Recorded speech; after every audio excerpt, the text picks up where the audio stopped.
Hey guys, welcome back to the channel.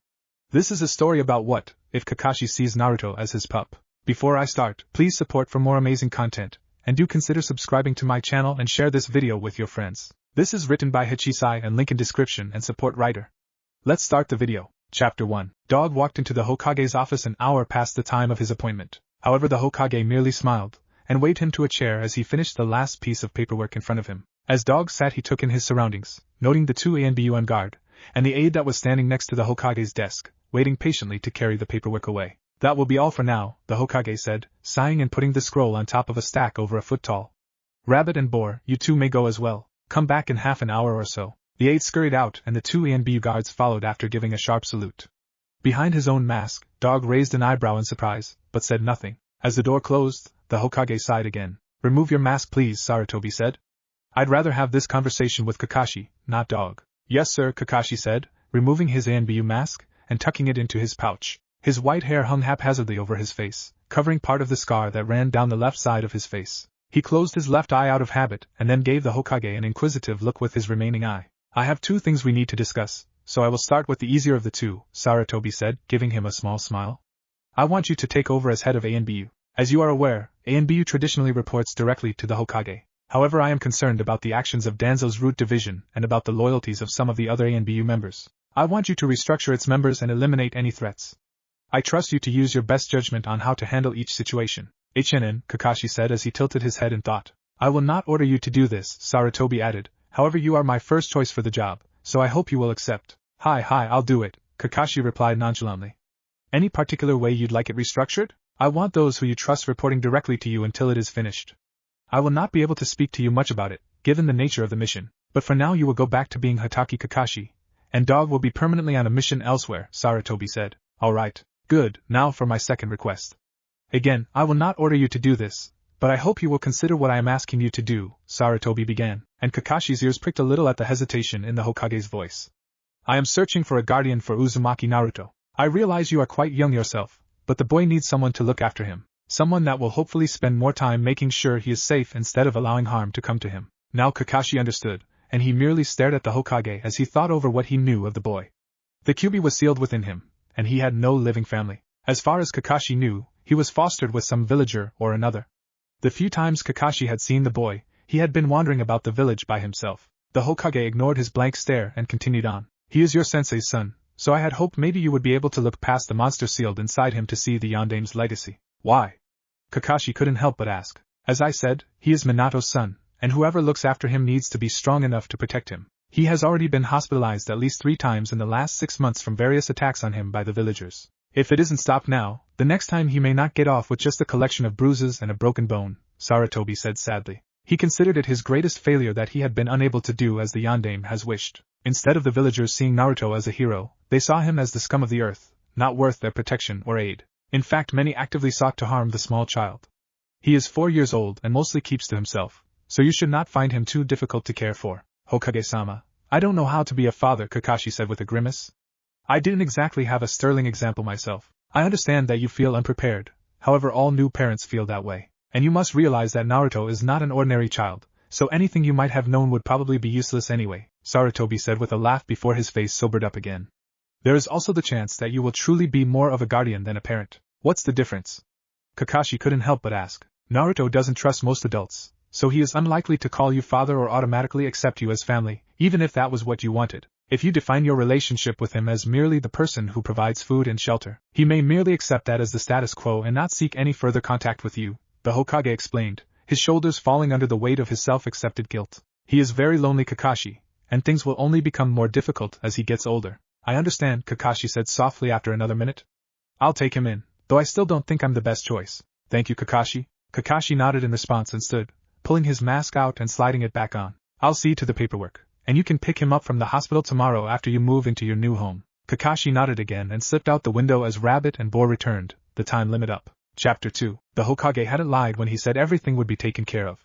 Or at least mostly hadn't lied. I'm pretty sure he said something about an apartment, Kakashi muttered to himself as he finished moving everything into what was definitely a house. It was a small place, on the outskirts of the village, with 2 stories and a yard that extended to a small wooded area that led to the training grounds. Inside the house on the upper story were 2 smaller bedrooms, a shared bathroom, and then a master bedroom with a bathroom attached. On the lower floor there was a fairly spacious living room and a large joint kitchen/dining room, both of which branched off from a central hallway, with another bathroom at the end. When Kakashi had arrived, he had found the majority of the rooms already furnished, at least with the larger furniture, and the kitchen was fully stocked. Kakashi set about putting his things away, and changed out of his ANBU uniform into more casual clothes. Then he headed to the memorial stone for his morning ritual. When Kakashi arrived at the hospital 2 hours later, he found the boy waiting with Sarutobi. The Sandame's eyes were tight and Kakashi could sense the barely suppressed anger. Given that Kakashi was only 5 or 10 minutes late, he doubted the Hokage was angry with him. Looking over the boy, he saw patches of bruises on most of his skin, all of varying ages. His left arm was in a sling, and he kept his eyes on the floor, not even looking up once. "Yo, Kakashi-san," the Hokage said with a nod.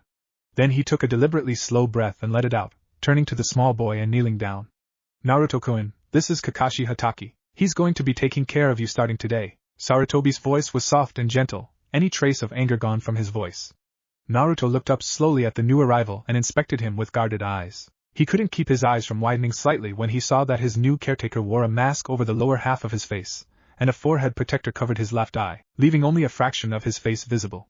He also had stark white hair that fell in a mess to the left. "You're a ninja," Naruto said as his eyes drifted back to the protector. "I am," Kakashi said, squatting down in front of him.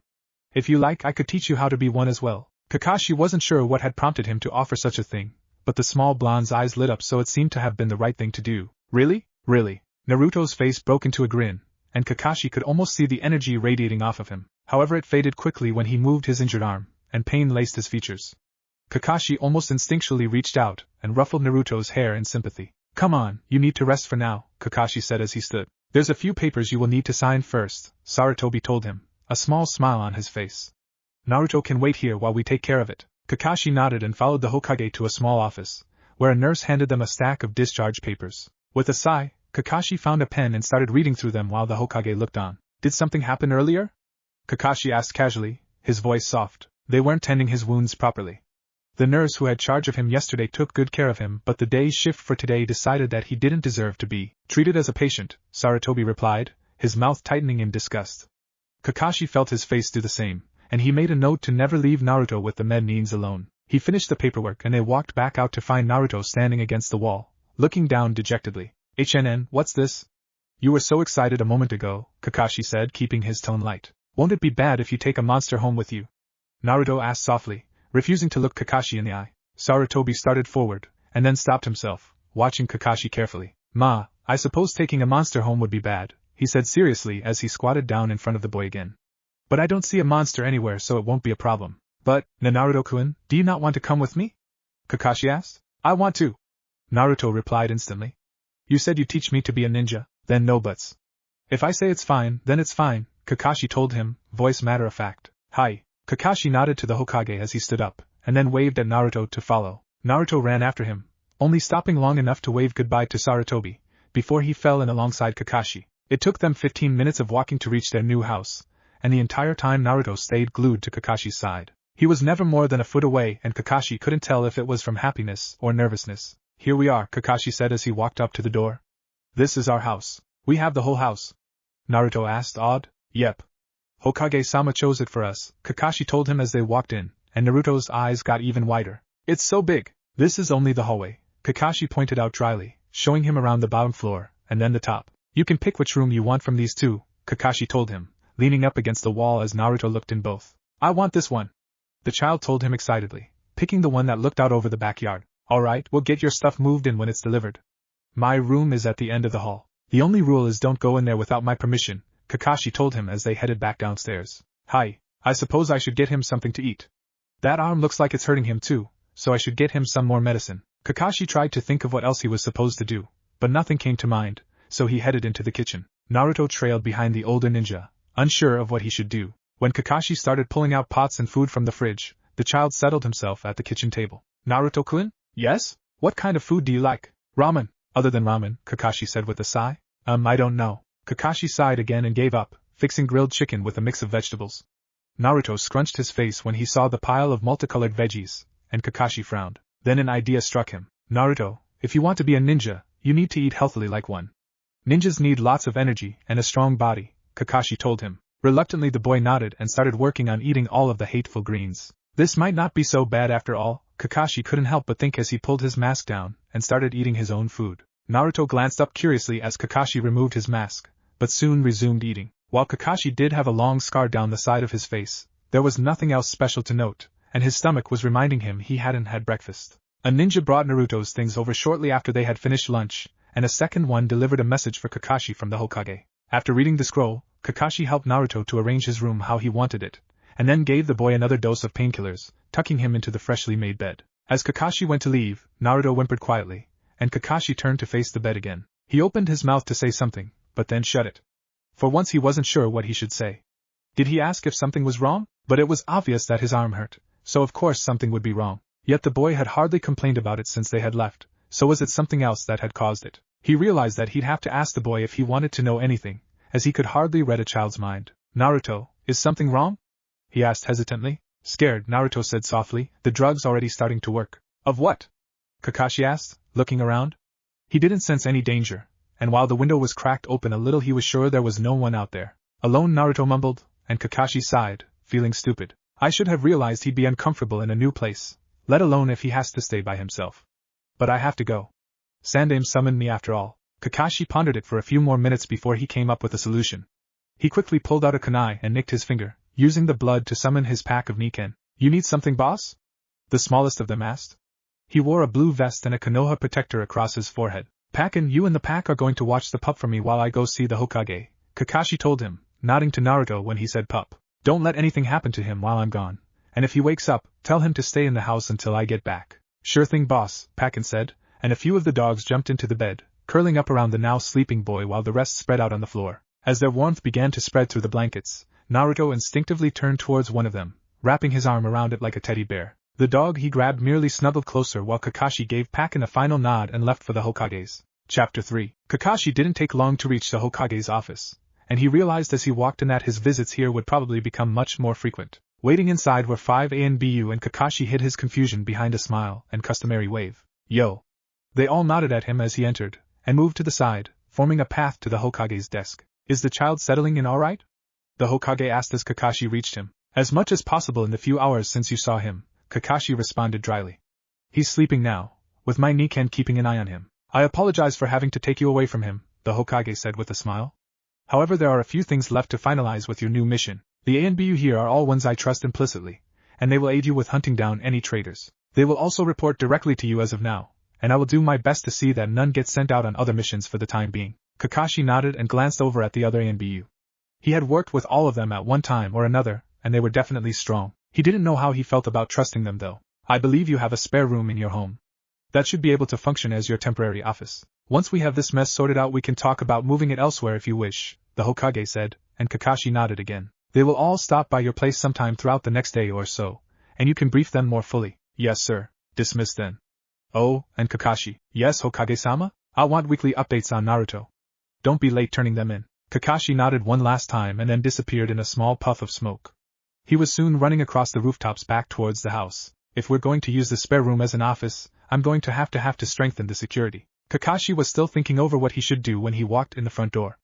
All thoughts of security were set aside as he went upstairs to check on the sleeping boy. When he opened the door quietly, Pakin got up and walked out into the hallway with him. Any problems? Kakashi asked, leaning against the wall. He hardly moved the whole time, boss. Did you want us to hang around or are we done?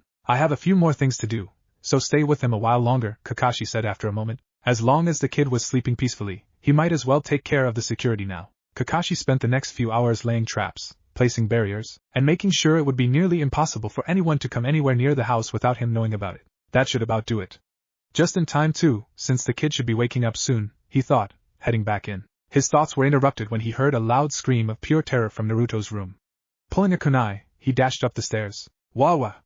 Naruto couldn't help but scream as he woke up face to face with monster with gray fur and a black mohawk staring straight at him. He scrambled back away from it, only to fall over another furry lump in his bed. Oi kid! Calm down, Pakin said, jumping on the bed as Shiba and Urashi shifted around the kid. Naruto had to be seeing things, or at least hearing them. A dog was talking to him after all, and dogs didn't talk. His thoughts were interrupted when Kakashi nearly broke the door down, kunai in hand, and his eyes already frantically searching for a target. But what happened? Kakashi asked blandly once he realized there wasn't any threat. The pup woke up with Shiba's face in his, Pakin said, now turning to face Kakashi. Ma, I suppose that could scare anyone, Kakashi said with a sigh, putting the kunai away and scratching the back of his head with his other hand. Looking over at Naruto, he realized the boy was still just staring. Naruto-kun, you don't have to be so surprised. Haven't you ever seen Niken before? Niken? Ninja dogs, Kakashi patiently explained. The boy relaxed as he realized the animals around him were just dogs, even if one of them was bigger than he was. Yep. We're Kakashi's pack, the tan one with the sunglasses said. We can track things down using scent, and help catch whatever our ninja is hunting for. That's amazing, Naruto said, his eyes wide with awe.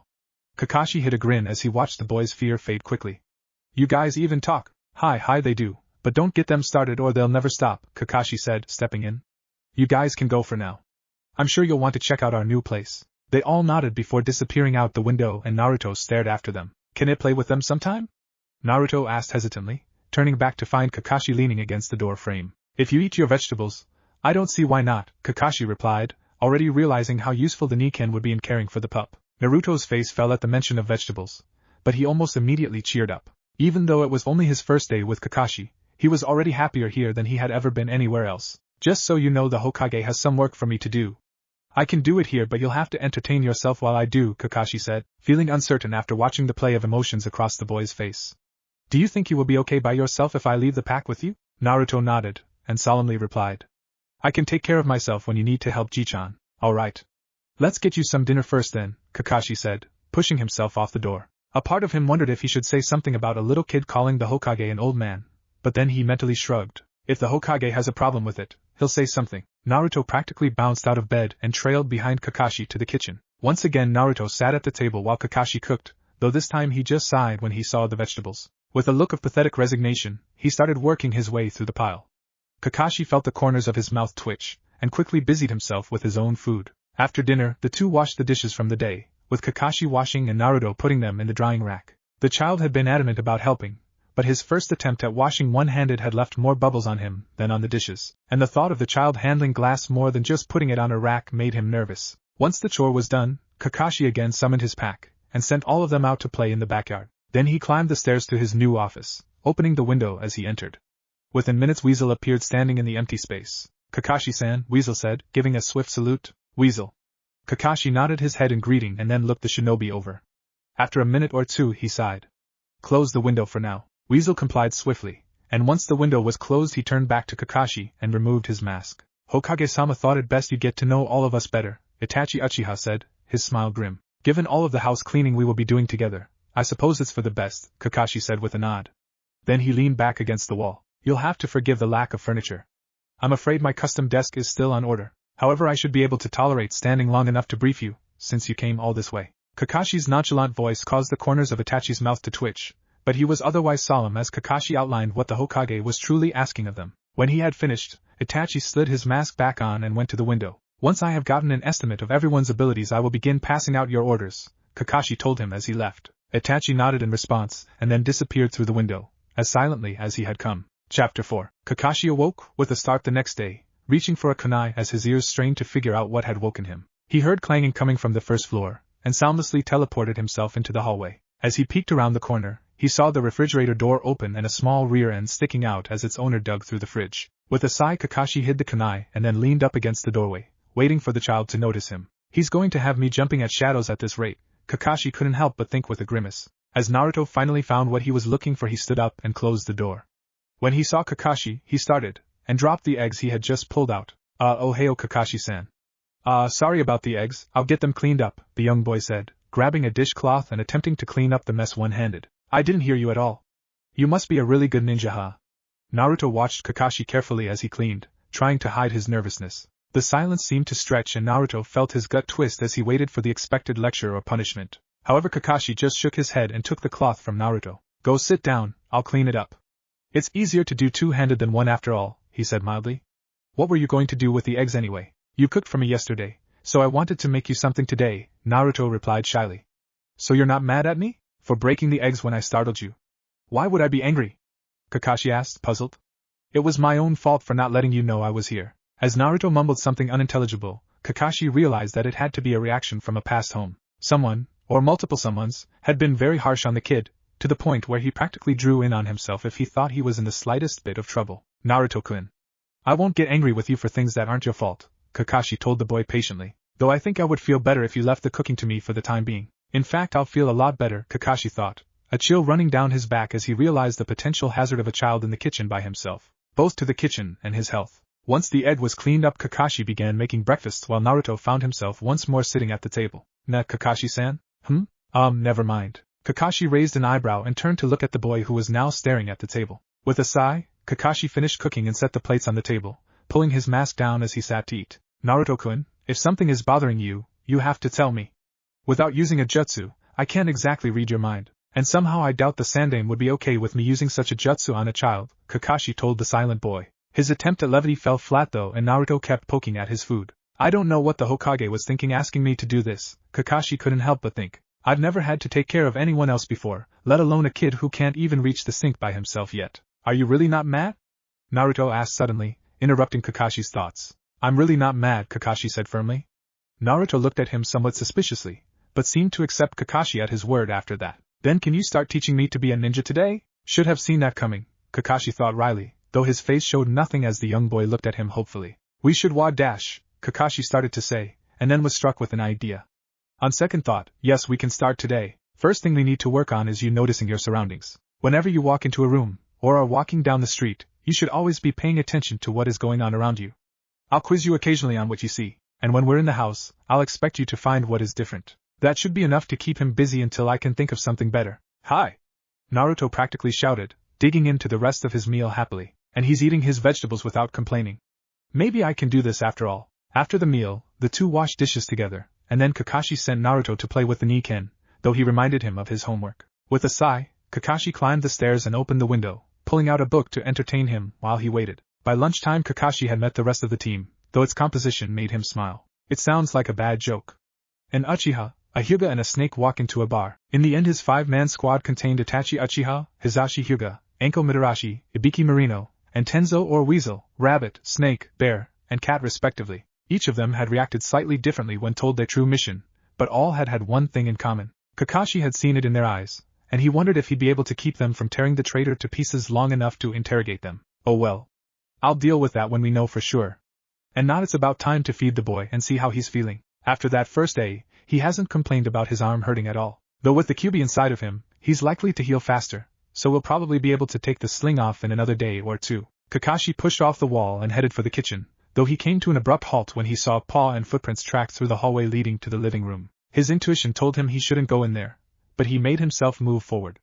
As he walked into the living room, his gut feeling was confirmed. Mud, sticks, and leaves were scattered around, completely blanketing large portions of the floor and small rugs the Hokage had sent. In the center of the floor lay a large pile of Niken with a small figure nestled tightly at its center. After a deep breath, Kakashi just sighed and let his shoulders sag. I'm not ready for this after all. He stood there a while longer, debating what to do, and then just gave up, heading into the kitchen to make lunch. The smell of food woke the boy, who in turn woke the Niken, and like a duck with her chicks, they all trailed into the kitchen. The Niken saw the bowls of food left on the ground for them, and quickly headed over to them, while Naruto went to seat himself at the table. Before he could sit though, Kakashi held up a hand to stop him. Go wash up first. Naruto took a moment to look at himself before giving Kakashi a wide grin and bouncing down the hall to the bathroom. He was back moments later with a clean face and hands, though his t-shirt and shorts were still covered. Looking at his clothes, Kakashi realized the kid hardly had any sets of clothes, and most looked to be quite worn. The stipend Sandaime gave me is more than enough to afford his food and decent clothes for him, Kakashi thought as he set a plate in front of Naruto with a glass of milk before getting his own plate. The more he thought about, the more irritated he became. Without meaning to, Kakashi paused with the fork partway to his mouth and just glared at it, wishing he could find out who had taken care of the kid before him. Naruto noticed the look of death Kakashi was giving his food and gulped loudly, unable to move. The sound brought Kakashi out of his daydream of torture, and he blinked, looking at the terrified boy. Naruto-kun? Don't be mad. Naruto squeaked. I'm sorry. Naruto, Kakashi interrupted, a little more forcibly than he meant to, but it did get the boy to stop rambling. He started to sigh, and then stopped himself, taking a deep breath. Naruto-kun, you're not in trouble, but you looked like you were going to hurt someone. Your eye was really hard like when the old ladies would get mad, the boy said, looking down at his plate. It had nothing to do with you, kid.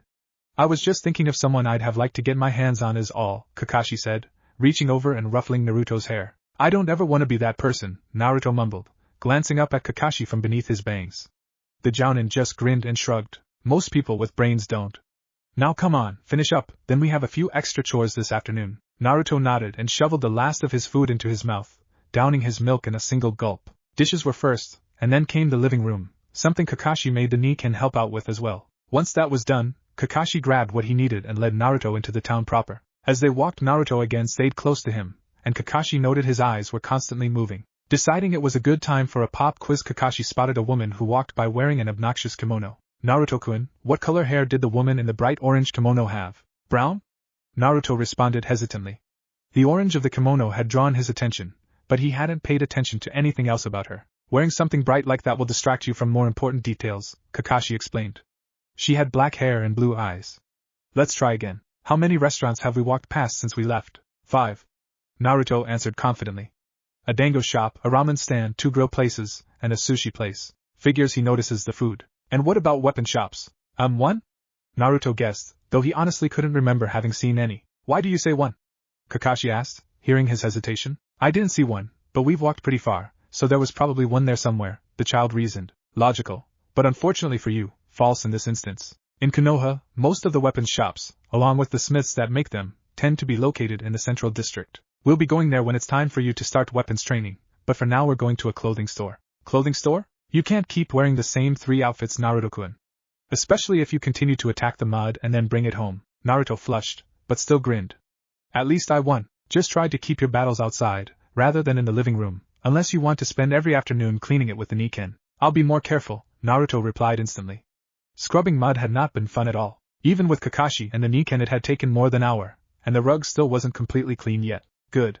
Now here we are, Kakashi said, indicating a shop that specialized in clothes for children. The two walked in, and the cashier smiled at Kakashi until she caught sight of Naruto. Before she could open her mouth though, Kakashi gave her a look that would have made most ninja turn and run.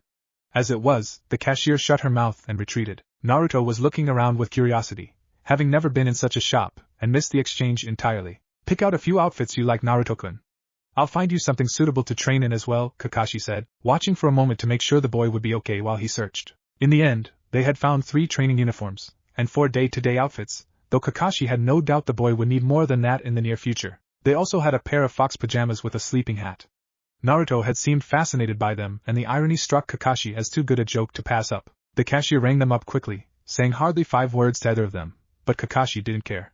Better they not speak if they were going to try and harass his charge. Just walking through the village made Kakashi realize that the Sandaime had been right about one thing: the boy needed a protector. The dark looks the villagers directed towards the boy were bad enough, but the way the cashier had reacted proved it went further than that. Even many of the ninja families looked down at him.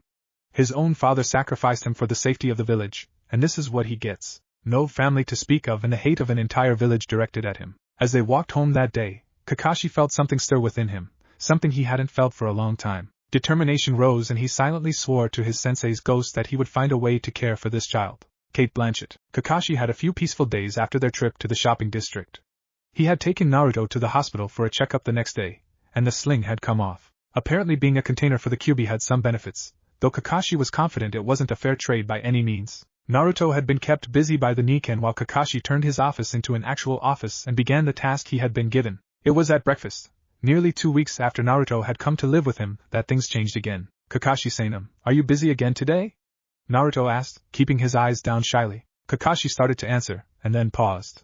He had hardly spent any time with the child outside of their meals. Ma, I'm supposed to be working, but I think I will play hooky for the day. Why do you ask? Play hooky? I'm going to take a vacation day. A break, Kakashi explained, hiding his smile.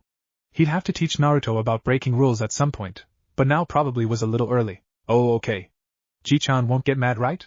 Naruto asked innocently. I'll talk to him about it tomorrow, Kakashi assured him, and Naruto nodded, content that it was taken care of. Good thing he isn't old enough to see the flaw in that logic. Then, can you teach me more about being a ninja today? Naruto asked with barely contained anticipation. Wouldn't you rather go to a park or something a little more fun? Nah.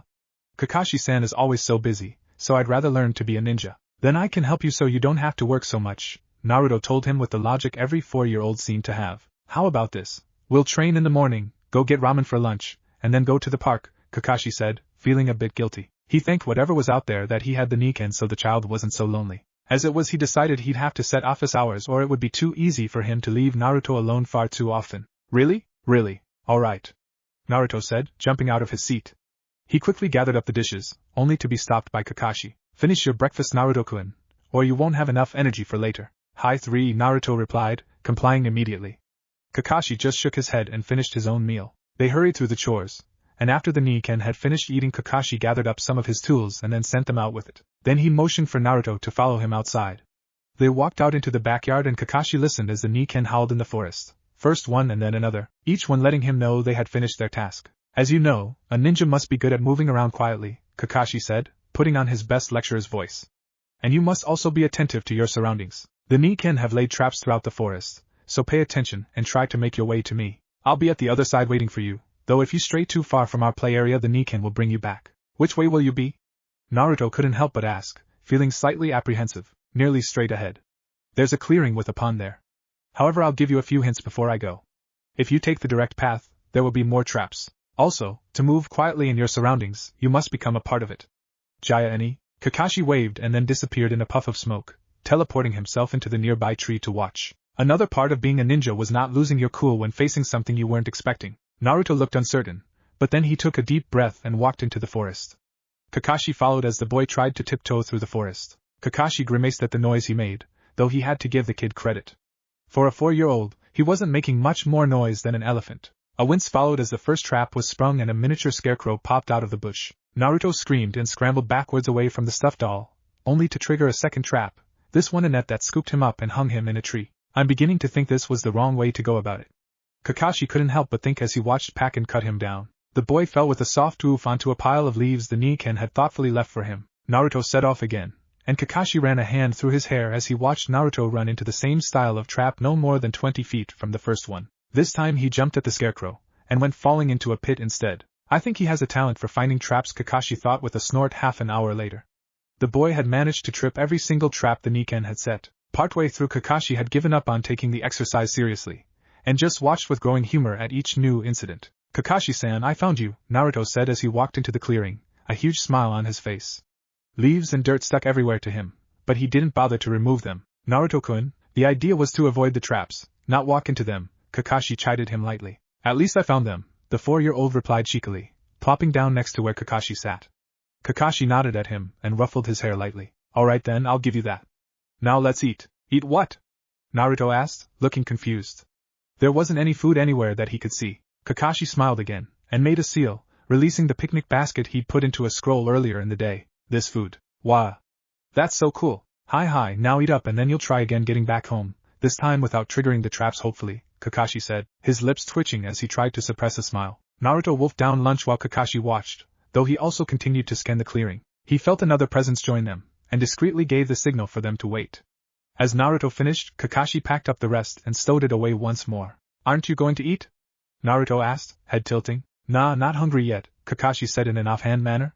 Now like I said, avoid the traps. Pakken will go with you this time and show you how to identify them. At his name, Pakken jumped down from a tree nearby and walked up to Naruto. You ready, kid? Yeah, let's go. Kakashi just shook his head as he watched Naruto run right into a pit trap before Pakken could even get out a warning. Then he jumped up into the nearest tree and signaled his company to follow him back to the house. So what did you discover?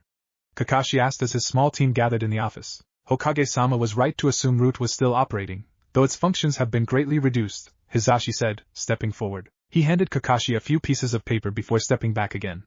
I believe I have identified most of their members and their safe houses. Danzo is still the leader, but what his motives are is still unclear. We have a good start at least. What of the rest of ANBU? Kakashi asked, looking towards Itachi. I have already ferreted out a few that are suspicious. However, they are all dangerous enough that I have not approached them alone. Do they appear to be working together?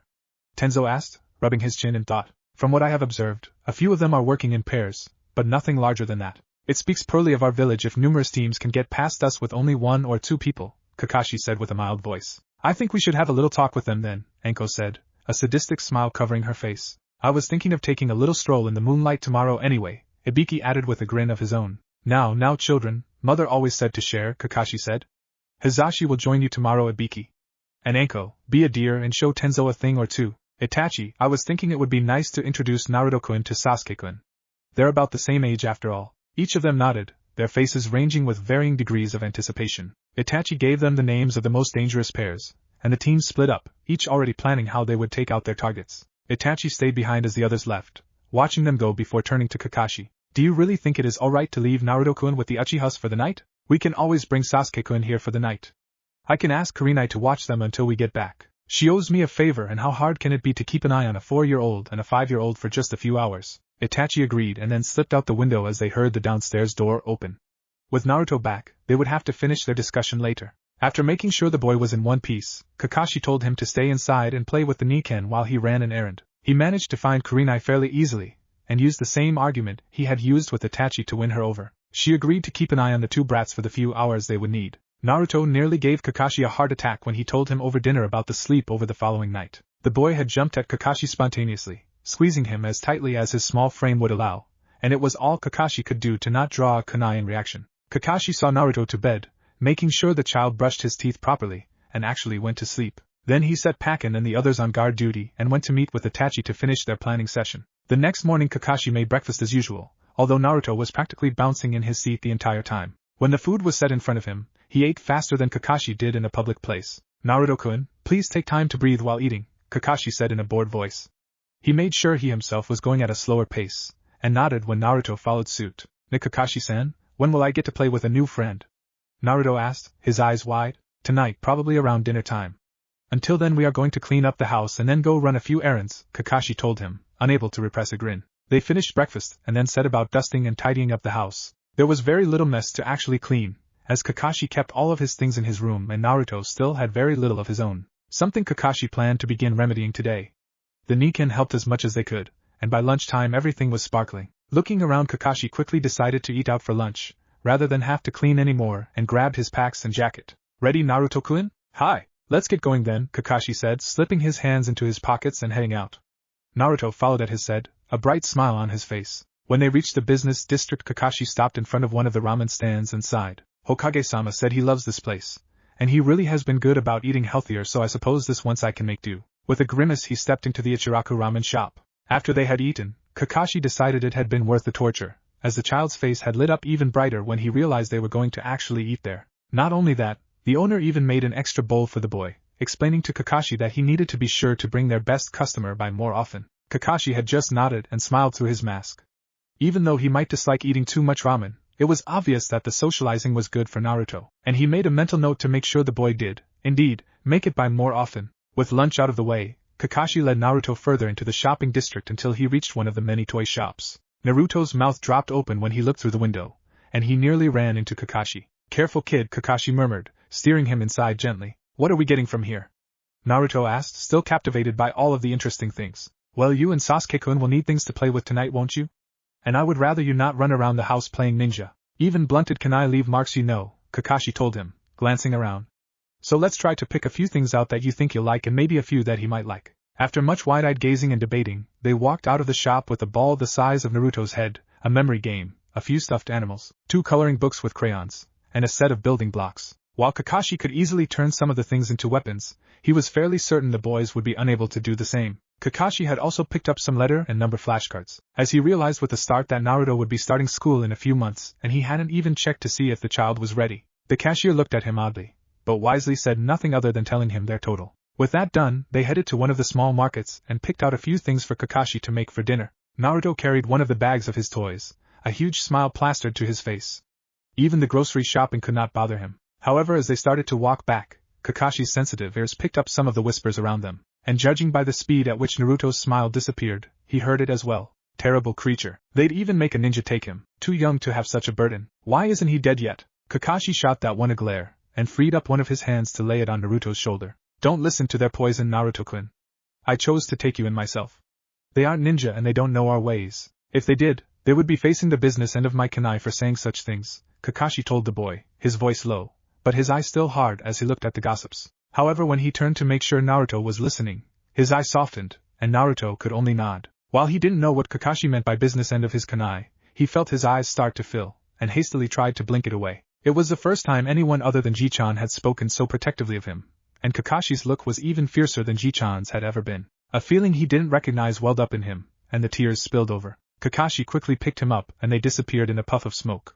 He would not let them see his charge's pain. They reappeared in a tree nearby and Kakashi held Naruto as he cried. Come on kid, don't let them get to you, Kakashi said quietly.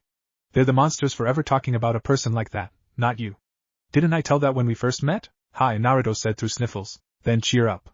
We're going to have friends over tonight, and you don't want to meet them with red eyes, Kakashi teased him gently, trying to remember what his mother had done when she had still been alive. Arigato Kakashi-san, Naruto said, though it came out a little muffled as his face was still pressed into Kakashi's neck. For what? For being so nice to me, Naruto replied, wiping the remains of his tears and looking into Kakashi's face. No one has ever cared what people said. Even Ji-chan couldn't say anything, but you made them stop. I'll always watch out for you, Kakashi heard himself promise, though on the inside he prayed that he would be able to keep it. Now, let's get home and make sure everything is ready for dinner. Naruto just nodded and held on tight as Kakashi took to the rooftops for the rest of the trip home. Once they arrived, Kakashi sent Naruto off to his room to put his toys away while he began cooking dinner. He had just finished frying the carriage when he heard a knock at the door. Shutting off the flame, he opened it to see Itachi standing there in the closest thing to normal clothes that he owned, and a small figure with a mop of black hair clinging to his leg. Come in, Kakashi said, stepping out of the way. Itachi nodded and Sasuke tailed in after him. Naruto-kun is upstairs right now, but he should be down soon. Generally smelling food will bring him running. Sasuke smiled at this and Itachi only nodded again. Kakashi showed them to the kitchen and began setting out the dishes. True to his nature, Naruto did come down as soon as he smelled the finished food, though he stopped shyly at the entrance to the kitchen. Naruto-kun, this is Sasuke-kun and Itachi-san, Kakashi said, gesturing as he spoke. You too, this is Naruto. Nice to meet you, Naruto-kun, Itachi said with a small smile. Seeing this, Naruto came further into the kitchen, though he kept his eyes on the other small boy. With a knowing look, Itachi nudged Sasuke. Don't be rude, Sasuke. It's nice to meet you, the small black-haired boy said, finally looking Naruto over. Naruto was doing the same thing, but still managed to get out a reply before sitting down.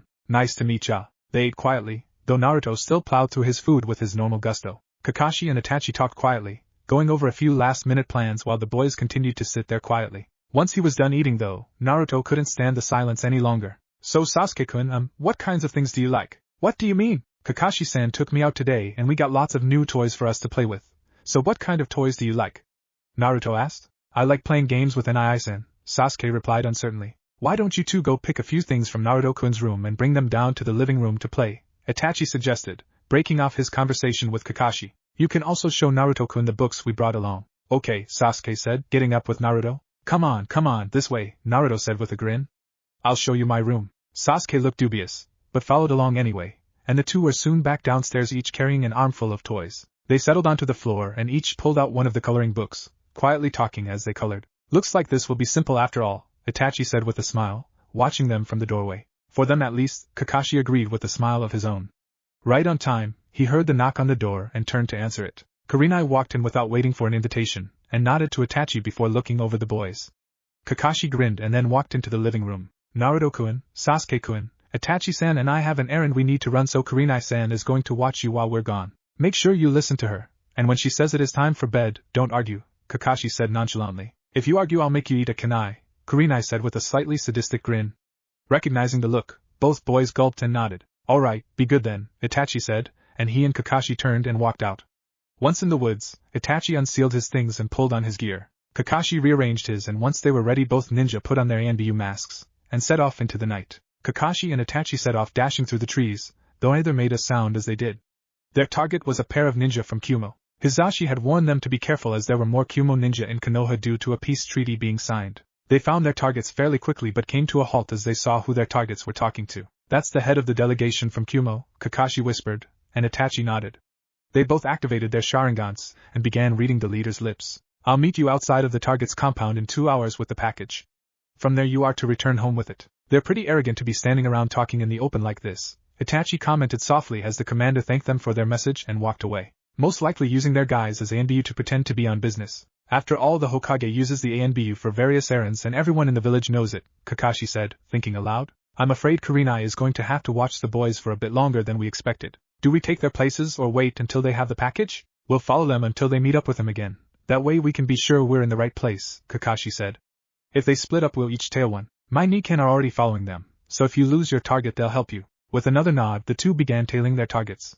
However, it seemed the fake ANBU were truly overconfident, and didn't even bother to head separate ways. After about an hour and a half, the enemy ninja began making their way across town until they neared the Hyuga clan compound. We're still a bit early, the one commented offhandedly to his partner, not bothering to keep his voice down all that much. Kakashi frowned, but he and Itachi held their positions. The waiting paid off, as not too long after the comment, a ninja jumped over the wall, carrying a small bundle that hung oddly. Looking closer, Kakashi realized it was child, about Naruto's age judging by the size. The abductors took off and Kakashi and Itachi instantly followed, Kakashi's Niken flanking their opponents at his silent signal. We need to take them out quickly so the girl isn't hurt, Itachi said, and Kakashi managed to convey the obviousness of his statement, even through his dog mask. Catch the kid's captor in the Sharingan if you can. The dogs and I can deal with the other two, assuming we get them before they meet up with their backup. Itachi nodded and the two sped up, though they made sure to carefully conceal their chakra. Kakashi attacked first, two well-aimed kunai causing the two ninja not carrying the girl to dodge to the side as they heard the coming. The Niken took the opportunity to grab the distracted ninja. Itachi only briefly noted this as he continued after the remaining ninja. Said ninja had noticed his companions were missing, and was looking for a defensible location. Within seconds he had stopped and turned to face Itachi. The Kumo ninja had a kunai to the young child's neck. Itachi wasn't worried though, and landed in the clearing in front of the enemy. Stay back or I'll kill her, the Kumo ninja yelled. He made the mistake of looking at Itachi though, who had just taken off his mask. Itachi smiled as he activated the Sharingan, sending the man into a personal hell. The kunai fell from his hand and he dropped the girl, screaming in agony as he fell to his knees, unable to break the jutsu. Nice job, Kakashi said as he caught up. Itachi slipped his mask back on and turned to him. Everything went well on your end? Of course. The Niken are taking our prisoners to TI right now. I'll take this one, you return the kid. Itachi nodded, scooping up the child gently.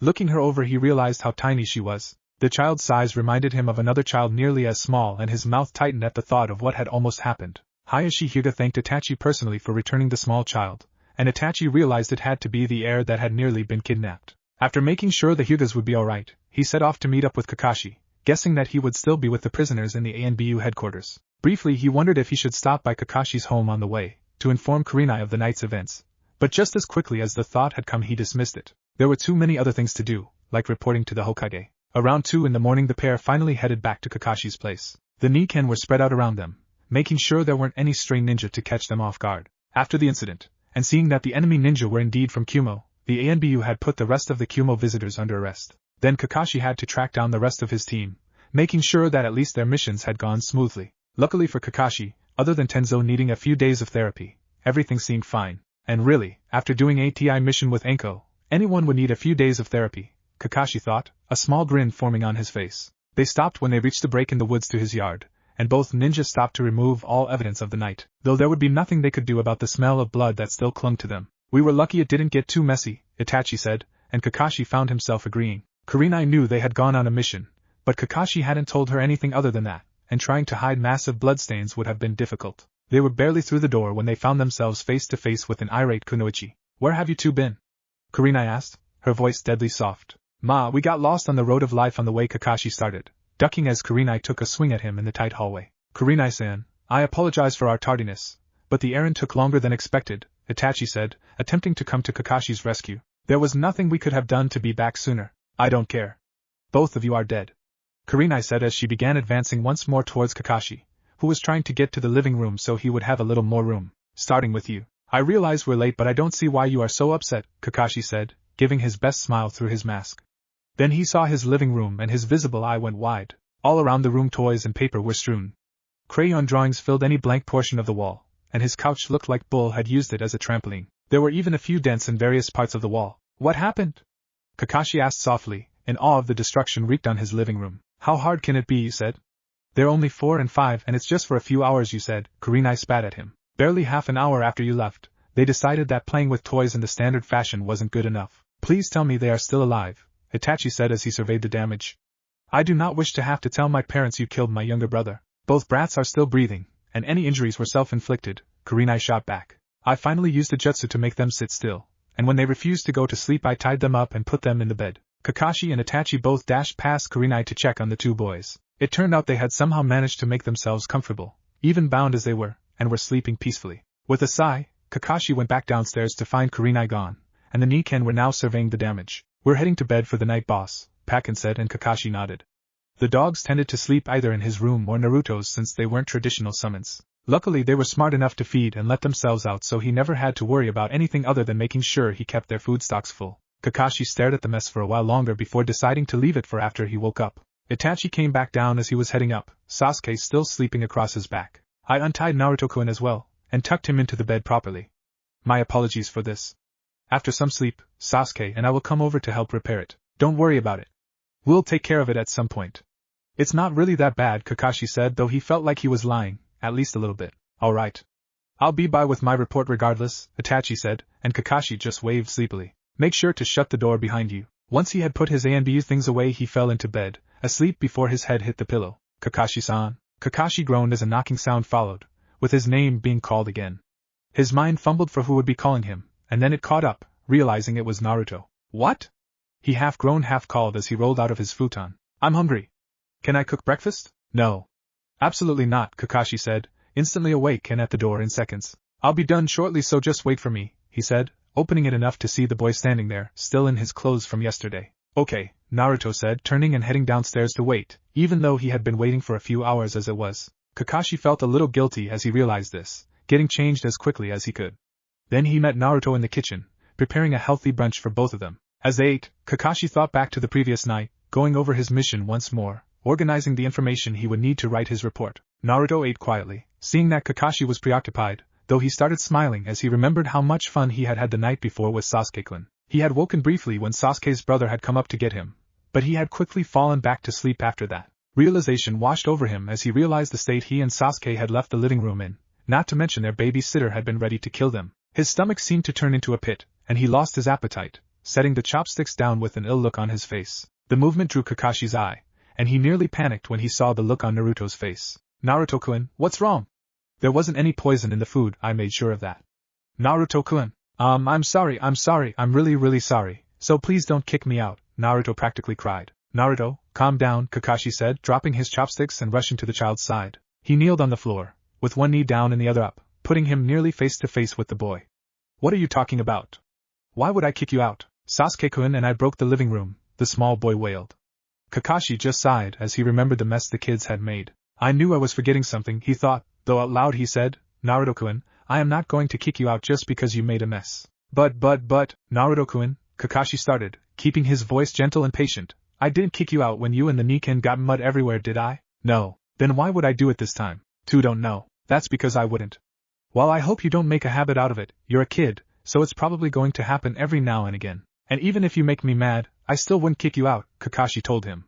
You would just end up as a chew toy for Pakken for a week. Pakken wouldn't chew on me, Naruto retorted, instantly latching on the least important thing Kakashi had said.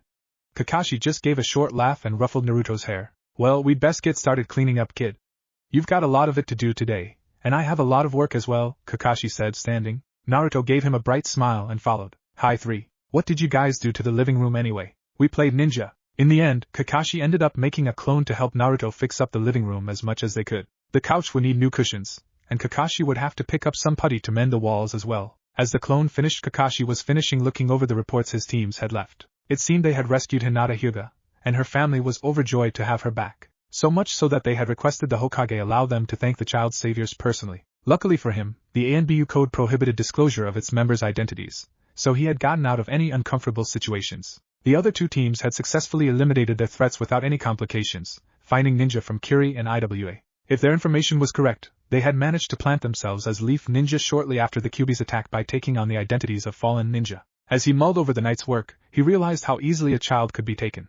The Hyuga girl had been within her own clan's compound, with many high-ranking ninja present. However, she had been too scared to even react, let alone put up a reasonable defense or help slow her kidnappers. Naruto probably wouldn't do much better actually, Kakashi thought with a grimace. He's used to running, so in that aspect he might be ahead, but there's no way he could protect himself. A feeling of unease ran through him and he ran his hand through his hair, trying to think. I should train him seriously. The Hokage asked me to protect him, and teaching him to take care of himself is just another part of that really. Not to mention it will make my job easier as he gets older. Decision made, Kakashi finished his reports, and then went to make lunch. Naruto was lying on the ruined couch, hand draped across his face. The clone had made him help as much as he could to right what he and Sasuke had broken, leaving him exhausted afterwards. His stomach growled as he heard noises in the kitchen, and soon a mouth-watering aroma drifted out to him. Practically drooling, he made his way to the kitchen to see Kakashi at the stove once more. Kakashi-san, please tell me that's lunch.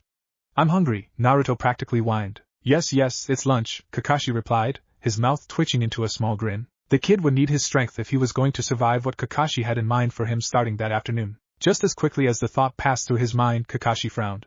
He had agreed to care for his teacher's son out of a sense of guilt, and yet, in a mere 3 weeks, he had already come to care for him.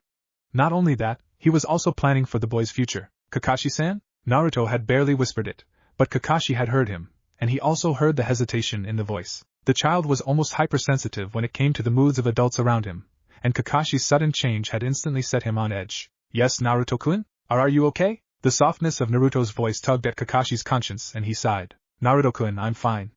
I was just thinking. To distract the boy, Kakashi served up the now finished lunch.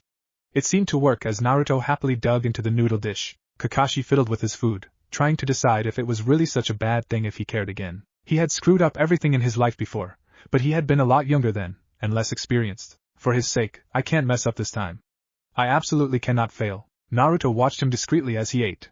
He felt the boy's eyes on him as he navigated the maze that was his mind. And as he came to his conclusion, he realized that he was already facing his first major hurdle. Trust.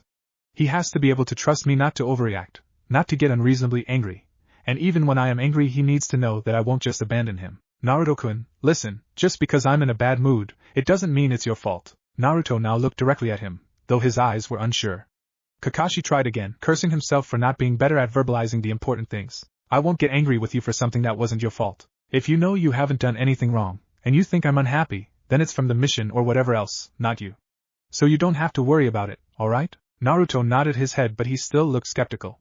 Kakashi bit back another sigh, and resigned himself to proving it the hard way. Time was obviously the only thing that would change Naruto's mind. Alright kid, we've got things to do, starting with taijutsu. The words were hardly out of his mouth when Naruto wolfed down his remaining food and had his plate to the sink. With a grin, Kakashi quickly downed his own food and washed the dishes. He kept a close eye on Naruto as the child put everything in the drying rack. The kid was practically vibrating with excitement, and he had no wish to make a trip to the hospital over broken glass. They couldn't be done soon enough in Naruto's opinion, and he ran out to the backyard as soon as the last dish was set into the rack. Kakashi followed slightly more sedately, whistling for any of the dogs nearby to report in. 4 of his pack appeared and he sent them off again with orders before joining Naruto. First things first, warm up. And with that Kakashi led Naruto through a series of stretches and basic exercises, gauging his stamina carefully. A short jog, some jumping jacks, and a few crunches later Kakashi deemed they were sufficiently warmed up for today's lesson. Now, the first thing you are going to learn is to block, and then punch. For now, when you block you will always use this part of the arm, Kakashi said, squatting down to touch the thicker part of Naruto's forearm. If you aren't careful, you'll hit your bone, so always be sure to block with the part with padding. Naruto nodded, eyes wide, as Kakashi showed him a scooping block and an across-the-body block. Then he showed him how to use the same part of his arm to block above his head. So, you can block 3 different ways with this. We're going to start with this one, Kakashi said, doing the scooping block. It will catch any punch sent to your body, and sweep it up and out, opening up your opponent for a counterattack. This is how you punch. Kakashi demonstrated a standard straight punch, and then walked Naruto through it, making corrections to his hand as the kid threw a few practice punches. Okay, so I'm going to punch you, and you're going to block then punch. We'll alternate sides, so start with your right, Kakashi said, kneeling to get on the same level as the kid. One last thing, your stance. When you fight, we use what's called a fighting stance, but for practice we're going to start with a horse stance. Put your legs wide apart, and bend your knees. Naruto tried to comply, but fell over when his stance was too wide. Kakashi didn't laugh though, and helped him back up, using a kunai to put marks in the dirt where his feet should be. Their rhythm started out slow, with Naruto frequently fumbling the block, or forgetting the punch entirely. Then his body learned the movement, and Kakashi slowly increased the speed of his punch. He also put a little more force behind it to ensure the child would learn the correct way to block now. Better a few bruises than missing limbs due to a poor block. It was only when Naruto's arms felt like they were going to fall off that Kakashi finally let him stop, pulling out a bottle of water from somewhere and offering him a drink. Still want to be a ninja? Kakashi asked, noting the winces as Naruto moved his arms. Of course. Naruto instantly responded. Even if it is hard. Kakashi ruffled his hair and grinned. That's good, because we're not done yet. Naruto bit back a groan, and took a deep breath, doing his best to put on a brave face. It won't be that bad, Kakashi said, relenting. We're going to attempt our experiment from the other day. Only this time I'll be going with you to point out the traps and show you have to avoid or disarm them. Alright. Naruto said with a grin. Kakashi's instinct flared, and he quickly added on to his statement. We aren't going to use ourselves to disarm them either. But, no buts Naruto-kun. If you were on a mission and set off a trap like that, not only could you hurt yourself, or your teammates, but you could cause the mission to fail. A good ninja does not sabotage his own team or job. Sasabata what? Sabotage. It means to break, or ruin a thing on purpose. Like a mission. If you fail the mission on purpose then that's sabotaging it. The only time it is okay to fail a mission purposefully is if you are saving your teammate, and even then, you should always try to finish the job and save them. Do you understand? Naruto looked thoughtful as Kakashi watched him mull over what had been said. Then he slowly nodded. Ninja do jobs, and we're supposed to finish the job, so no playing when we're doing a job. Exactly, Kakashi said, making a mental note to try this conversation again when he was a little older. His current understanding would do for now though, and Kakashi started walking towards the forest. Naruto smiled, proud of himself for understanding what Kakashi had been trying to tell him, and tailed behind the other nin. As they neared the forest, he made sure to stop well back of the first trip line that was strung across the pathway. Here is our first trap. This is a made from ninja wire strung across 2 points with the intent of either setting off another trap, or just outright tripping your enemy. The key things to remember with the wire is to always make sure that it is hard to see, and pay attention to your opponent's size. If the wire is in the sun, or is somewhere with a light-colored background, it will be very easy to see and go around. To demonstrate, Kakashi pulled some wire from his pouch and held it out in the sun. As for size, if I am trying to trip you, I have to put it lower to the ground because you're shorter. Otherwise it could hit you in the stomach, or someplace else. And if you were trying to trip me, you need it higher or I might run over it without ever touching it. Naruto nodded, trying to memorize everything Kakashi was saying. Okay, so what you need to remember is a trip line is made from ninja wire. And you need to pay attention to? Kakashi asked. Hiding it and the bad guy's size, Naruto answered. Good, Kakashi said, ruffling the boy's hair. Naruto smiled broadly, a feeling of confidence blooming inside of him. Now for today, I'll take them all down as we come to them. Once you've learned all of the different types of traps, I'll start teaching you to make them. And so for the next hour, Kakashi showed Naruto every basic trap a ninja used, along with a few more advanced ones. By the time they finished, even Naruto's vast reserves of energy were depleted. Dinner was quiet, as Naruto tried to stay awake and comically nearly failed multiple times. While Kakashi had intended to start working with him on his reading and writing as well, he quickly scratched that, and sent the pup to get ready for bed early, doing the dishes himself. As he went to check on Naruto, he found him already asleep with a few of the Niken curled around him. A soft smile stole across his face, making him shake his head. I'm going soft. If anyone had told me I'd be playing house with a brat even a few months ago, I'd have ignored them, or just chucked a kunai at them. And if I'm going to be honest with myself, even now I keep wondering if I'm doing this right. His hand slid through his hair, an odd tick he had picked up, but one he hadn't bothered to break. This could get very dangerous, for me and for him. With a shake of his head, he slipped out of Naruto's room and closed the door softly behind him. It was still early in the evening, and Naruto would be fine with the Niken to keep an eye on him. Kakashi grabbed his vest and set out into Konoha, hoping to clear his head a little and maybe figure out a little more about child rearing while he was at it. Chapter 9. Kakashi ambled down the road, hands tucked into pockets as he looked around. Parents with their children were everywhere in Konoha, yet Kakashi had never noticed them before. Now he paid careful attention to the interactions. Kiss it, make it better? You've got to be kidding me.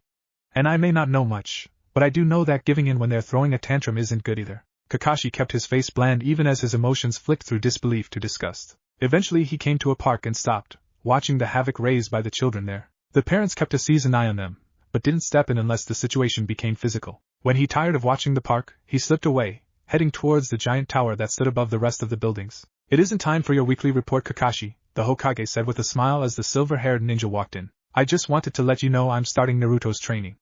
After the latest incident, I think it's better if he can take care of himself, Kakashi replied. Probably a good idea, though I dislike the need for it, the Hokage said. He looked Kakashi over before continuing on. That's not the only reason you're here though, is it? I guess I'm still having doubts about all of this, Kakashi admitted. Seeing the change in the Sandame's face, he hurried to add, I'm not going to send him away, nor do I want to. It's just I really have no idea what I'm doing, and I don't want to screw him up. Sarutobi's smile returned and he couldn't help but send silent thanks to Kami for the change. It was the first time since Minato's death that Kakashi had acted like the teenager he was instead of the overly distant ANBU he had become. All parents wonder if they're doing the right thing for their children. And until those children are grown, it is nearly impossible to tell if we chose the right path for them. Isn't there a manual or something for the basics at least? Kakashi grumbled, crossing his arms in a rare childish gesture. His smile grew larger if possible at Kakashi's antics, but he quickly hid it away as he answered. While there are plenty of books available, you will find that each child is different, and what works for one will not work for others. This will be especially true for Naruto-kun given his rare circumstances. Kakashi hesitated but then added, he doesn't trust me. So that's why he's here, Sarutobi thought, folding his hands in front of him as he thought over his ninja's predicament. Naruto-kun likes you. And in many ways he does trust you, at least as much as he is able. That is not a reflection of you as a caretaker, but rather a reflection of his past caretakers, so I do not think you should worry unduly about it. There will be little you can do to speed the process up, so for now you must be patient. I had figured as much, Kakashi admitted, his hand once again finding his hair. Then what do you need this old man's advice for? The Hokage said with a laugh. You have my permission to train him, although don't overdo it. If you run into any other problems you cannot solve yourself, you can come see me again.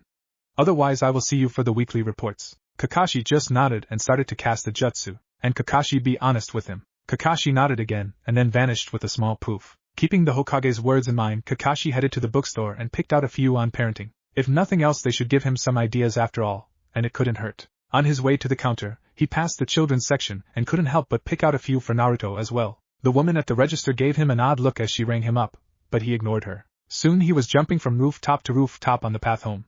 He had made it almost halfway there when he suddenly had a tail. Training took over and he changed direction, heading towards the forest and away from Naruto. Once he was far enough in, he stopped and waited for his company to catch up. "Any reason you're following me in public, Weasel?" "No one else saw me, and I needed to speak with you," Weasel replied blandly. "I have office hours. I didn't wish to wait." "Fine. Follow me." With that said, Kakashi once again took off towards his home on the outskirts of Konoha, Itachi following closely behind. Itachi waited in the woods while Kakashi went in through the front door, checking on Naruto on his way to the office. Only when his office window was open did Itachi slip in and close it behind him. "I think I'm beginning to understand how the Hokage feels when we come and go. Talk. I believe some members of the Uchiha clan are planning to revolt against the Hokage." For a precious few seconds Kakashi could only stare at Itachi, though the boy's face was hidden behind his ANBU mask. Then his mind started working again, and the potential damage this could cause unfolded in his mind. "Why? The elders believe they are being slighted by the council, and they feel that as the police, they should have more influence," Itachi replied. "I think there is more to it than that. But my relationship with ANBU has brought my loyalty to the clan in question. Is there anyone who could help you get the information you need? I may be able to convince Hichiisai to aid me.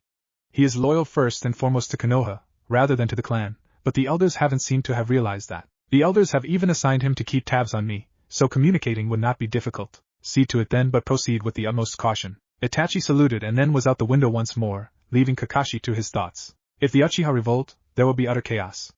We have to stop it, but if we don't handle this carefully, it will only end up a massacre. Chapter 10. Kakashi watched with a grin as Naruto sped through breakfast. Today was a special day after all, and he didn't want to be late. The last month had passed all too quickly in Kakashi's mind. Between training Naruto and investigating the Uchiha, he had been hard put to keep up. And let's not forget training myself as though working with Naruto helped with that. He'll never be a genius the way Itachi or I were, but he's persistent, he couldn't help but think. And it was true. Kakashi had already decided he wouldn't be a parent that deluded himself where his charge was concerned. Naruto wasn't perfect, and the only way Kakashi could help him overcome his weaknesses was to admit they existed. He had run He-Boy ragged until he understood what Naruto could and could not do, then he tailored their regimen to fit. This meant they spent their mornings on taijutsu and conditioning, along with the occasional day of trap making and weapons work. Then they would hit the books for the afternoon. Initially the book work had been the hardest. While Naruto could read and write a little, he got bored too easily or couldn't remember what he had read. So Kakashi had pored through the parenting books until he found a solution. For every successful study session, Kakashi would teach Naruto a new move, or how to set up a new trap. With his goal in mind, Naruto had managed to focus himself well enough to begin learning the shinobi code, the history of Konoha, and the basics of chakra theory. "I think I'm as happy about school as he is too, though I'm sure he'll soon be bored of it," Kakashi mused as he washed the dishes, Naruto wiping them down quickly beside him. The hours had been grueling some days.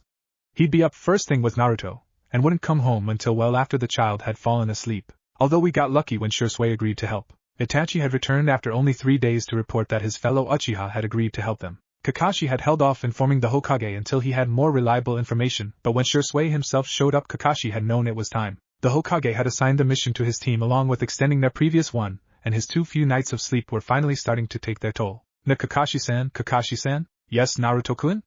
Kakashi barely restrained himself as he tried not to laugh at the kid. He was so excited he looked like he would pee himself at any moment. "Sasuke-kun's going to be in my class too, right?"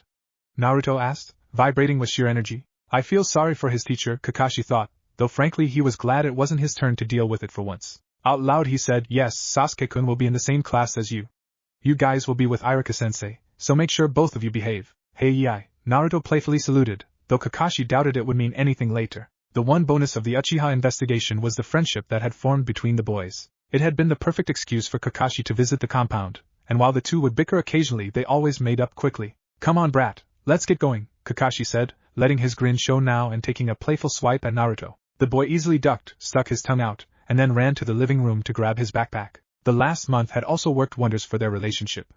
Naruto had stopped flinching entirely, even on the rare occasion when Kakashi would raise his voice. He had stopped minding Kakashi's moments of brooding as well. In fact, if Kakashi let his mind wander too much, Naruto would forcefully drag him back when boredom got the better of him. And after enough buckets of water or various other objects thrown at me, I've amazingly stopped brooding entirely, he thought dryly. He walked to the door more sedately where the pack had gathered to see the boy off. Shiba had won the draw to actually go with Naruto to school, and his face was a huge grin of sharp pointy teeth. Naruto gave each of the others a hug or a pet, and then looked to Kakashi. Kakashi nodded and started walking, Naruto falling in step beside him with Shiba on the boy's other side. "It's Sasuke-kun," Naruto practically shouted, pointing out the boy and his brother. "Go on," Kakashi said, watching the boy dart forward with Shiba tailing him. When he finally caught up, Kakashi nodded to Itachi. "Ohio Kakashi-san," Itachi said, his eyes showing his amusement. Hi Ohio. They sure are energetic this morning. The first day of school is the most exciting one generally, only because they haven't figured out how boring it is yet," Kakashi said with a snort. "True, but it wouldn't do for us to ruin it for them," Itachi said, chiding him. While Kakashi was Itachi's commander, the younger ANBU had been a valuable source of advice for dealing with small children, having helped to raise his younger brother. "If you say so," Kakashi said with a shrug, turning and walking towards the school. Itachi followed him, and seeing their caretakers start walking again, Naruto and Sasuke fell in besides them. "Shiba will stay at school with you, though he isn't allowed in the classroom," Kakashi said as the first bell rang. "You and Sasuke-kun are to walk home." I know. "Sasuke-kun and I will walk home with Shiba to our house." "Geez, I'm not 3, you know," Naruto whined, embarrassed. "Alright, brat. Then have a good day," Kakashi said, ruffling his hair and shushing away. Shiba gave him a lick and then went to find a place to settle down for the day. "Come on Naruto-kun," Sasuke said, escaping from a similar conversation with his brother. "You can't blame them for acting like that after all. Look at all the other parents." Naruto looked around and he realized Sasuke was right. Everywhere parents were crying or giving their kids one last reminder of piece of advice. "Sheesh, they're the babies here." Sasuke snickered in agreement, though he'd never say it in front of his beloved brother. Nor would he admit that he was glad his brother had stayed as long as he had. Similar thoughts ran through Naruto's mind as the two walked into their new classroom. Iruka-sensei joined them before the second bell rang and ushered them to their seats. Naruto made sure to grab one of the seats next to Sasuke and then looked around. "There's so many new people," he said cheerfully. "A lot of clan kids are here too," Sasuke commented, smiling at Naruto's enthusiasm. "Which ones?" "Other than you, I've never met any of the clan kids. Kakashi doesn't take me out to the big parks unless it's with you and Itachi and Ai-san," Naruto said softly. "Well, we'll make friends now," Sasuke whispered back as Iruka started taking attendance. As the names were called, Sasuke pointed out each clan child, starting with Shino Aburame. "He's from a bug user clan. They're all really quiet but Nissan says never to underestimate them. Then there's Chuji Akimichi. The Akimichi clan is a bunch of cooks, but they have their own jutsus. The Hyuga clan has the Bakugan, which is like the Sharingan Nissan has. Inuzukas have their dogs. Naras are known for being really smart, but I don't know what else they do, and Yamanaka have jutsus that affect the mind." "Wow, there's a lot of them, aren't there?" Naruto said, awed that Sasuke could even remember them all. "Yeah. I've met Kibakuin before at the park but that's about it. Chuji-san normally plays with Shikamaru-san, and Ino-san is with them a lot too because of their parents," Sasuke told him, though he quickly stopped talking as the lesson began. Naruto quickly focused as well, excited to finally begin his path as a ninja. After an hour, Naruto decided school was boring, and that he'd rather be doing lessons with Kakashi. After 2 hours, he had come to the realization that school must be some form of torture designed to prepare you for enemy interrogation, and he said as much to Sasuke. This caused Sasuke to snort at the exact moment Iruka-sensei had been explaining the formation of the village. When Iruka asked what Sasuke found so funny, Naruto couldn't help but jump to his defense, explaining his thinking to the teacher, which promptly landed both him and Sasuke a spot in the hall holding buckets of water until lunch. "Man. This sucks," Naruto groaned, wishing lunch would come faster. They only had another 5 minutes or so and his arms were aching. "Then don't get us in trouble," Sasuke retorted, his own aching arms causing him to be snappier than normal. "I wasn't trying to. It really was that boring, and you know it. Not my fault the teacher didn't agree with me.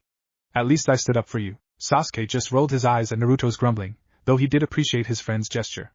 Finally the lunch bell rang, and the two were freed from their vigil. They darted out into the playground along with their classmates, boring lectures now forgotten. Naruto wasted no time making Sasuke introduce him to Kiba, and after the 3 boys had wolfed their food down they spent the rest of their time playing ninja. The afternoon passed only marginally faster, as they began their kunai and shuriken lessons. Iruka-sensei had each child take turns throwing both types of weapons, evaluating the overskill level of the class. Then he explained the basic concepts of weapon throwing to them before finally allowing them to start actually practicing. Naruto and Sasuke cringed over how badly the civilian children did, and they had quickly drifted over to throw with the other clan children. School eventually ended and the 2 boys found Shiba waiting for them outside. "Woof. Hey Shiba," Naruto said, giving him a quick pet. "Woof? It sucked, and I don't want to go again," Naruto said, scowling. Sasuke nodded in agreement, sticking his hands in his pocket to sulk. Shiba just laughed in his dog fashion and nudged Naruto. All right, let's go home," Naruto said, and Sasuke fell in beside him as they started walking back. Itachi and Ai-san's going to come over tonight, right? He said he would, but he also said he had a mission too, Sasuke replied. Kakashi-san said he would be busy today too. He said he would be home for dinner though and that the Nikan will keep us company. Better them than that last babysitter. Both boys shuddered as they remembered Kurenai's rage when they had trashed the living room. They hadn't been given a sitter other than the Nikan since, although Kakashi had warned Naruto that at some point they would have another one. Come on, race you there! Naruto suddenly shouted, taking off. Never one to run away from a challenge, Sasuke started after him, while Shiba jogged happily alongside them. Are you sure? The dark-haired man asked. Yes, sir. A small group of ANBU is investigating the Uchiha, a masked figure responded. Who is leading them? Kakashi Hatake. And the ANBU involved? We believe Weasel is helping, though the Uchiha say their watcher denies this. Who is watching him? Shursui Uchiha. Who else? We're not sure. Cat is probably helping, since Hatake was his mentor, but all of their movements have been discreet. I see. Gather the others and look into it more closely. Also put someone on the brat Hatake looks after, and Weasel's little brother as well. Hi. Dismissed. Chapter 11. Kakashi felt Shiba's return and seconds later Naruto burst through the door with Sasuke hot on his heels. Tadaima, Okiri Naruto-kun, Kakashi said, smothering a wince at the loud noise. How was school you two? Burring, Naruto instantly replied, dropping his bag by the door. And Iruka-sensei yelled at us when I told him I thought school was a form of torture to toughen us up. I see, Kakashi said, hiding a grin. And how far in the day did you make it before that happened? Not even to lunch, Sasuke replied when Naruto looked away and didn't answer. Kakashi just sighed. Naruto-kun, I know it isn't going to seem fun, but it is important if you want to be a ninja, just like eating your vegetables. But Kakashi-san, I already know what sensei was teaching us. You already taught me it. I'm sure the refresher will only help Naruto-kun. You cannot have too much information as a ninja. No matter how boring or how unimportant it may seem, you must always do your best to remember it, because it could mean the difference between life and death on the field. Kakashi told him, his voice unyielding. Or even worse, your comrade's life. Naruto quieted at that, and thought over what Kakashi had said. Sasuke's mind was also furiously at work as both boys go through scenarios where the information could be important. Finally Naruto's shoulders drooped, and the young boy looked at his feet. I'm sorry Kakashi-san. I'll do better next time, I promise, he said sincerely. I know it's hard Naruto-kun, but it is important. Tell you what, I'll teach the two of you a game that my sensei taught my team when we get bored on long missions. Really? Naruto's face lit up and even Sasuke looked on with interest. Yes, really. It's quite simple, and since there are two of you, you can even turn it into a competition, Kakashi told them with a smile. Now the rules are simple. You must gather as much information as you can, and the one with the most information at the end of the day wins. This includes notes from your lectures, observations made about the teacher and students, and even things you see going on outside. But you can't get caught. If anyone other than your teammate sees your notes on anything but the school work while you're there, you lose. Also, if you fail to take complete lecture notes, you lose points as well. So do you think you guys can do that? Hi. Hi. While Sasuke's response was quietly, Kakashi could already see the planning going on behind his calm demeanor. Wonder how long that will keep them occupied. A week, maybe two at the most. I better start coming up with other games for them as well, or I'm going to be getting to know Iruka better than I would want. With a shake of his head, Kakashi smiled and walked towards the kitchen. It was time to start making dinner. Itachi arrived right as dinner finished cooking, slipping in through an open window Kakashi had left for him. After questioning the boys and getting the same response Kakashi had, Itachi merely sighed and focused on eating. Kakashi could tell he was exhausted from his last mission, probably did what I did, and hurried right back.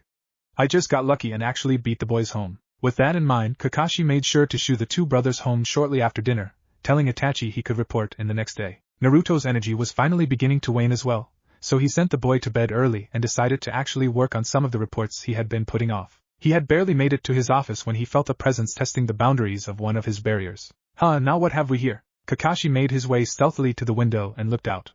When he didn't see anything, slipped out and headed around the house, searching for the intruder. The moonless night hit him well, and soon he found his prey. A kunai appeared in his hand, and the world held still for just a moment before he leapt forward to attack. The watcher never stood a chance, and Kakashi had him unconscious before he even realized the elite jounin was there. A feral grin spread on Kakashi's face as he summoned Pakken and sent him to find the nearest ANBU from his squad. His dog returned with snake in tow, and Kakashi's grin grew larger. You called boss? Enko asked with a lazy salute. It seems someone was trying to spy on my home, Kakashi told her lazily. I am most interested as to who would be dumb enough to try that. Why don't you take him, and find Bear? Between the two of you I'm sure you'll be able to learn something. Oh, now that sounds fun. Can I bring Cat along to watch?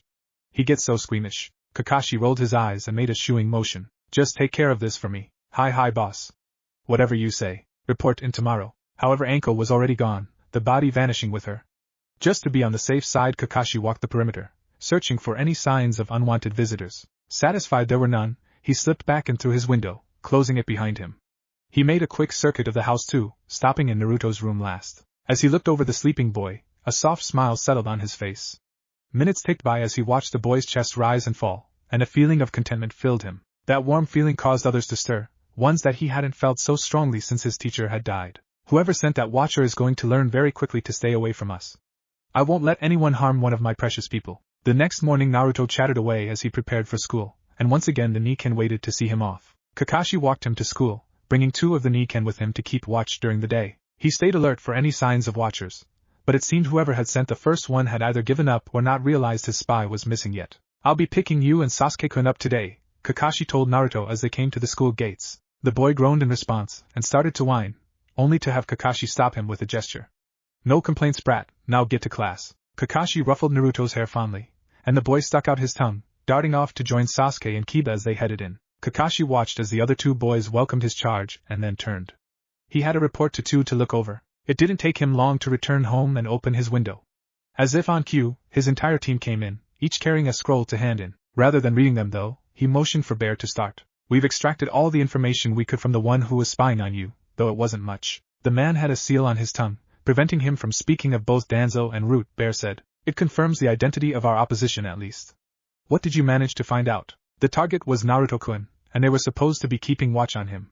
No orders were given for any other actions to be taken at this time. Also, a watcher has been assigned to Sasuke Uchiha, since Danzo suspects Itachi Uchiha of being involved. Weasel stiffened slightly at the mention of his brother but otherwise did not react.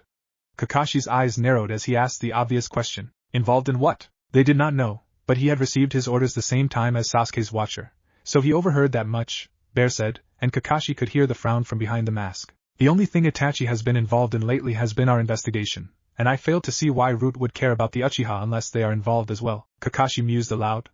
After our meeting I want Cat and Snake to capture the rat sneaking around Sasuke. Perhaps have a word or 2 with it before you dispose of the trash. The 2 nodded and Kakashi motioned to Weasel next. Our informant sends word that while no date has been set the clan has already begun stockpiling weapons. I have a map with all of the locations and strength marked. I've included it in the report.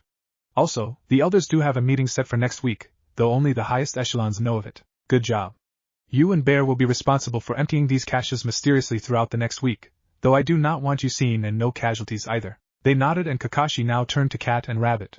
Rabbit spoke up first after looking to Cat. From what I have learned, the council has been slowly undermining the Uchiha's power. The third is doing all he can to oppose it, but the civilian councilors, backed by Danzo, are forcing the issue. Among the ninja there is no sign of dissension though, Cat said. Even throughout the ANBU I have not been able to find any sign of disturbance. So we need to take care of this little problem at its very roots, Kakashi said, crossing his arms and leaning back in his chair. We're going to need more help, I'm afraid. Each of you is to nominate 3 members of ANBU that you would trust with your life. They will work underneath you, so choose carefully. Bring me your choices by tomorrow. Time is short, so it is imperative none of you are caught from here on out. Rabbit, I need to go out tonight, so you will guard Naruto for me. Since the Uchihas don't like me much, I'm afraid I can't assign an official guard to Sasuke, but I will see that the clan is alerted to his danger discreetly. All of them nodded, recognizing the dismissal and headed for the window. Once they were gone he opened the report scrolls they had left him, reading through the more detailed versions of what he had already heard. He absently made notes to himself as he thought over everything. Why is Danzo so deeply involved in the Uchiha's uprising? He's always claiming everything is for the good of Konoha, but I don't see how civil war could be good no matter how crazy you are. A ninja must look underneath the underneath is what you taught us, sensei. Now I just wish you were here to show me how I'm being blind. Kakashi went back to work, settling in to actually be productive until it was time to pick Naruto up from school. Meanwhile Naruto and Sasuke had just started their new game. Both scribbled furiously as they not only took notes on Irika's lesson, but on the behavior of their classmates. Sasuke even came up with putting the time with it, so that he could mark down the same classmate's behavior multiple times. Once Naruto saw this, he quickly copied it. From the front of the classroom, Irika watched the 2 out of the corner of his eyes. Whereas neither had taken any notes the day before, they seemed to have turned it around overnight, and were paying attention like prize students. He smiled internally and continued his lecture on the formation of the 5 great nations and their hidden villages. When he finally broke for lunch, neither Naruto nor Sasuke stopped writing until he finally stood in front of them. Both of them blushed and quickly packed up their notes, darting outside to join the other children. Phew, that was close, Naruto whispered to Sasuke as they walked towards Kiba. We'll have to memorize anything we can't write down right away, I guess, Sasuke said with a nod. Otherwise we'll get caught. Agreed. The same goes for lunch too, Naruto said, realizing that there was no way to write anything down without being noticed. They had lunch with Kiba again, this time also joined by Shino. After their food was gone and bento set to the side, they all joined in a larger game of ninja with the other clan children. After lunch, Naruto and Sasuke furiously scrambled to write down what had happened, what was happening, and the lecture all at the same time. At the end of the day, both had a stack of notes and sore hands but overall felt quite proud of themselves. Iruka even complimented them on how well they had paid attention, though this had just caused them to grin at each other. Chapter 12. Kakashi left early to pick the boys up, swinging by the memorial stone as he did. Having a living ball of energy to look after and constant missions had eaten away at his time, even if he was late to everything. His eyes immediately found the names he sought, and he brushed his fingers gently over them. Sorry it's been such a long time. Sensei, your brat has more energy than you and Kushina-san combined, so it's all I can do to keep up. Your family is doing well. Obito, Itachi and Shursui are growing up well, and Itachi is even looking after Sasuke now. He closed his eyes, picturing each of his comrades and the things they had used to do. Insults, rivalries came first, causing him to grin at his own childishness, and then he would remember the times they had gotten along. Ramen nights out with Sensei or training in the woods. With a glance to the sky, Kakashi realized he needed to get going. I'll come again, I promise. The boys are waiting for me now though, and for this I probably shouldn't be late. With one last glance at the stone, Kakashi shushened away, reappearing in front of the school right as the final bell rang. Children began pouring out, and it didn't take him long to find the bright yellow tuft that marked his charge. He waited against the gate as Naruto and Sasuke made their way over, huge grins on their faces. I hope they didn't get into something again. Their last game ruined my living room. Though I suppose I can only blame myself for this one. Kakashi-san. You're on time. You really don't have to be so surprised, Naruto-kun. I've gotten you to school on time for the past 2 days, haven't I? Kakashi said with amusement. Well yeah, but still, it's kinda weird. Kakashi just ruffled his hair and gestured for the boys to follow. His two Nikin fell in behind them as they left the school, with Naruto and Sasuke comparing notes the whole way home. Once there, both boys quickly pulled out their stacks of notes, and handed them expectantly to Kakashi to look at. Reluctantly he took them and then plopped on the couch to read them while the boys did their homework at the small coffee table. That's it. I declare today a draw because the information is so disorganized I can't understand any of it, Kakashi said after about half an hour of trying to figure out what had gone on. For tomorrow, I want lecture notes on one page, and observations on another. That is, unless you want to rewrite them after school each day before turning them into myself or Itachi-san. What's disorganized? Naruto asked, and Kakashi ran a hand through his hair. It means everything is a mess. It isn't in order, but it is in order. That's exactly how things happened today, from the start until the end, Naruto argued. If I needed to just see what today's lecture was about, would I be able to do that easily? Kakashi countered. Or what if I needed to see only what a certain classmate had done? You'd have to read through all of it, Sasuke answered sullenly. Exactly. This will be good practice for when you write reports as ninjas. Put all of the things you learn that are about the same thing together. This means what Iruka-sensei teaches should be separate from what Shikamaru-kun or Ino-chan did, Kakashi explained patiently. For now you can put what your classmates do together, since you won't have as much information on them, and your primary objective is still the lecture. Pre-PRI what? Naruto couldn't help but ask, scratching his head. Primary objective. Think of it like the whole point of the mission. The job that you are supposed to do, Kakashi said, mentally kicking himself for not lowering his vocabulary to match theirs. Both boys scrunched their faces but eventually nodded in understanding. Alright, good first attempt, and judging by the stack of papers, you definitely got the intel we were looking for, so now let's focus on making it easy to read. Both boys smiled at the compliment, and then turned back to their homework. Kakashi meanwhile found each of them a binder and stuffed the notes into it. This way we can keep track of their improvement if nothing else. Who knows, maybe they'll learn something interesting one day. With a grin at the thought of ANBU using academy kids for informants, he headed into the kitchen to make dinner. As he was pulling the pans he would need out, it struck him just how much like a housewife he had become. Please don't tell me that means Itachi's my husband. With a sigh he grabbed the food from the fridge and began preparing it, muttering to himself the entire time. The next day flew by, with Kakashi dropping Naruto at school and then sorting through reports once more. Sasuke and Naruto also concentrated on their task, and when they got home Kakashi was handed 2 neat piles of information to read. They learned fast, he couldn't help but think, slightly odd. Was this how his father had felt teaching him? Today I think Naruto actually wins though. He managed to notice the extra ninja walking around outside the academy during the afternoon lesson. Sasuke didn't mention them at all, though he did get more detailed notes on of the lecture. Firstly, both of you did a good job. It was easy to read and well sorted. While it was a close call, I'm going to give it to Naruto-kun today for noticing the ninja working on the playground, Kakashi said. Both boys lit up at his compliment, and Naruto's grin grew even bigger when he was declared winner. Sasuke grumbled a little and crossed his arms. Oh come on Sasuke, I'm sure you'll beat me tomorrow, Naruto told his friend when he saw the face Sasuke was making. It was only because I sit closer to the window that I noticed at all. Sasuke accepted this and both boys hurried to finish their homework so they could play before Itachi came to take Sasuke home. The following morning started out peacefully enough. However, Kakashi would wonder afterwards how he had not realized how things were going to go so wrong. Naruto had woken up early for once, and they made it to school with time to spare. Bull and Akino were on guard duty for the day, and both settled lazily in the trees. His team reported in without issue, although they hadn't managed to get much out of the other spy they had captured. The village seemed to have stilled, and there was little new information to be had, so he dismissed them and gave them the rest of the day off, which actually translated to go train your new recruits and fill them in. He had approved every choice they had made with hardly a glance, fully trusting in his squad to know what they were doing. Just as he was getting ready to visit the memorial stone before picking up Naruto, a messenger came from the Hokage's tower requesting his immediate presence. He took his time getting there. After all, it was 2 hours until Naruto was out of school. When he found the full council in session, he bit back an internal groan but settled in to wait. If anything, he could always leave and come back without most of them noticing. Kakashi Hatake, a cold voice said, startling him out of his thoughts. We called you here because the council would like an update on the Jinchuriki. Hi. What would you like to know, Danzo-san? Kakashi asked, keeping his voice bland. The boy has entered the academy, and you have begun training him, have you not? He has, and I have, Kakashi affirmed, though he failed to see why he needed to be summoned before a full council to confirm this. And does he show any talent at the ninja arts? Kohara asked. While he is not a genius, he will do well in time. He is determined and has the potential to make Jounin eventually, Kakashi said, bristling at her blasé tone. And will you be able to ensure that he does? Another of the civilian council members asked.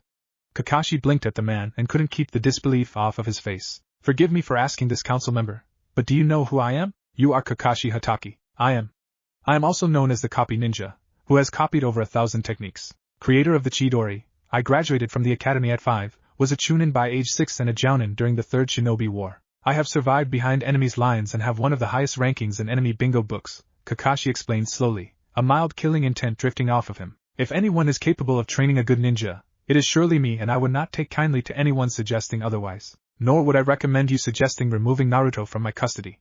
His voice had gone deadly quiet at that last sentence, and his one eye was cold and empty. Whatever the councilman would have said was interrupted by Bull bursting through the doors with Akino hot on his tails. Boss, trouble.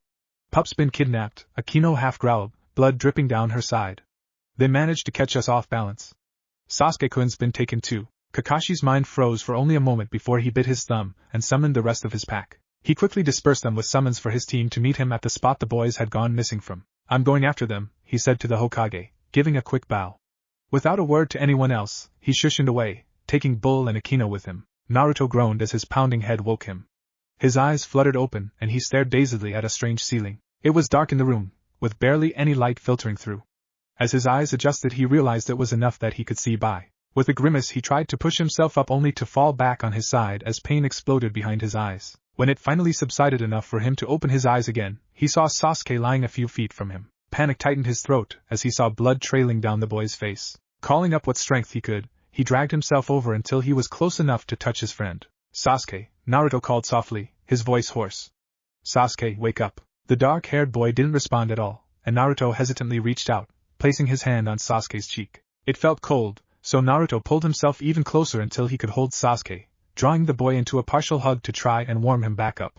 Tears trickled down Naruto's face as the fear took over, and he clung tighter to Sasuke, all the while wishing someone would wake him up from this nightmare. Eventually the strain was too much, and he slipped back into darkness, his last thoughts spent hoping Kakashi was alright. Chapter 13. Kakashi's team met him within minutes of his arrival.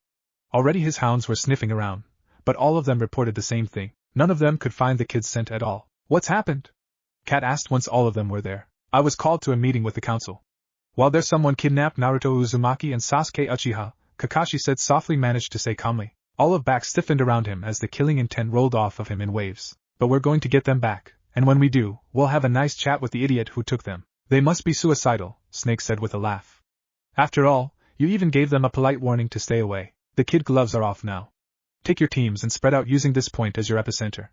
The dogs lost their scent here, which means a ninja took them. When you find them, report in.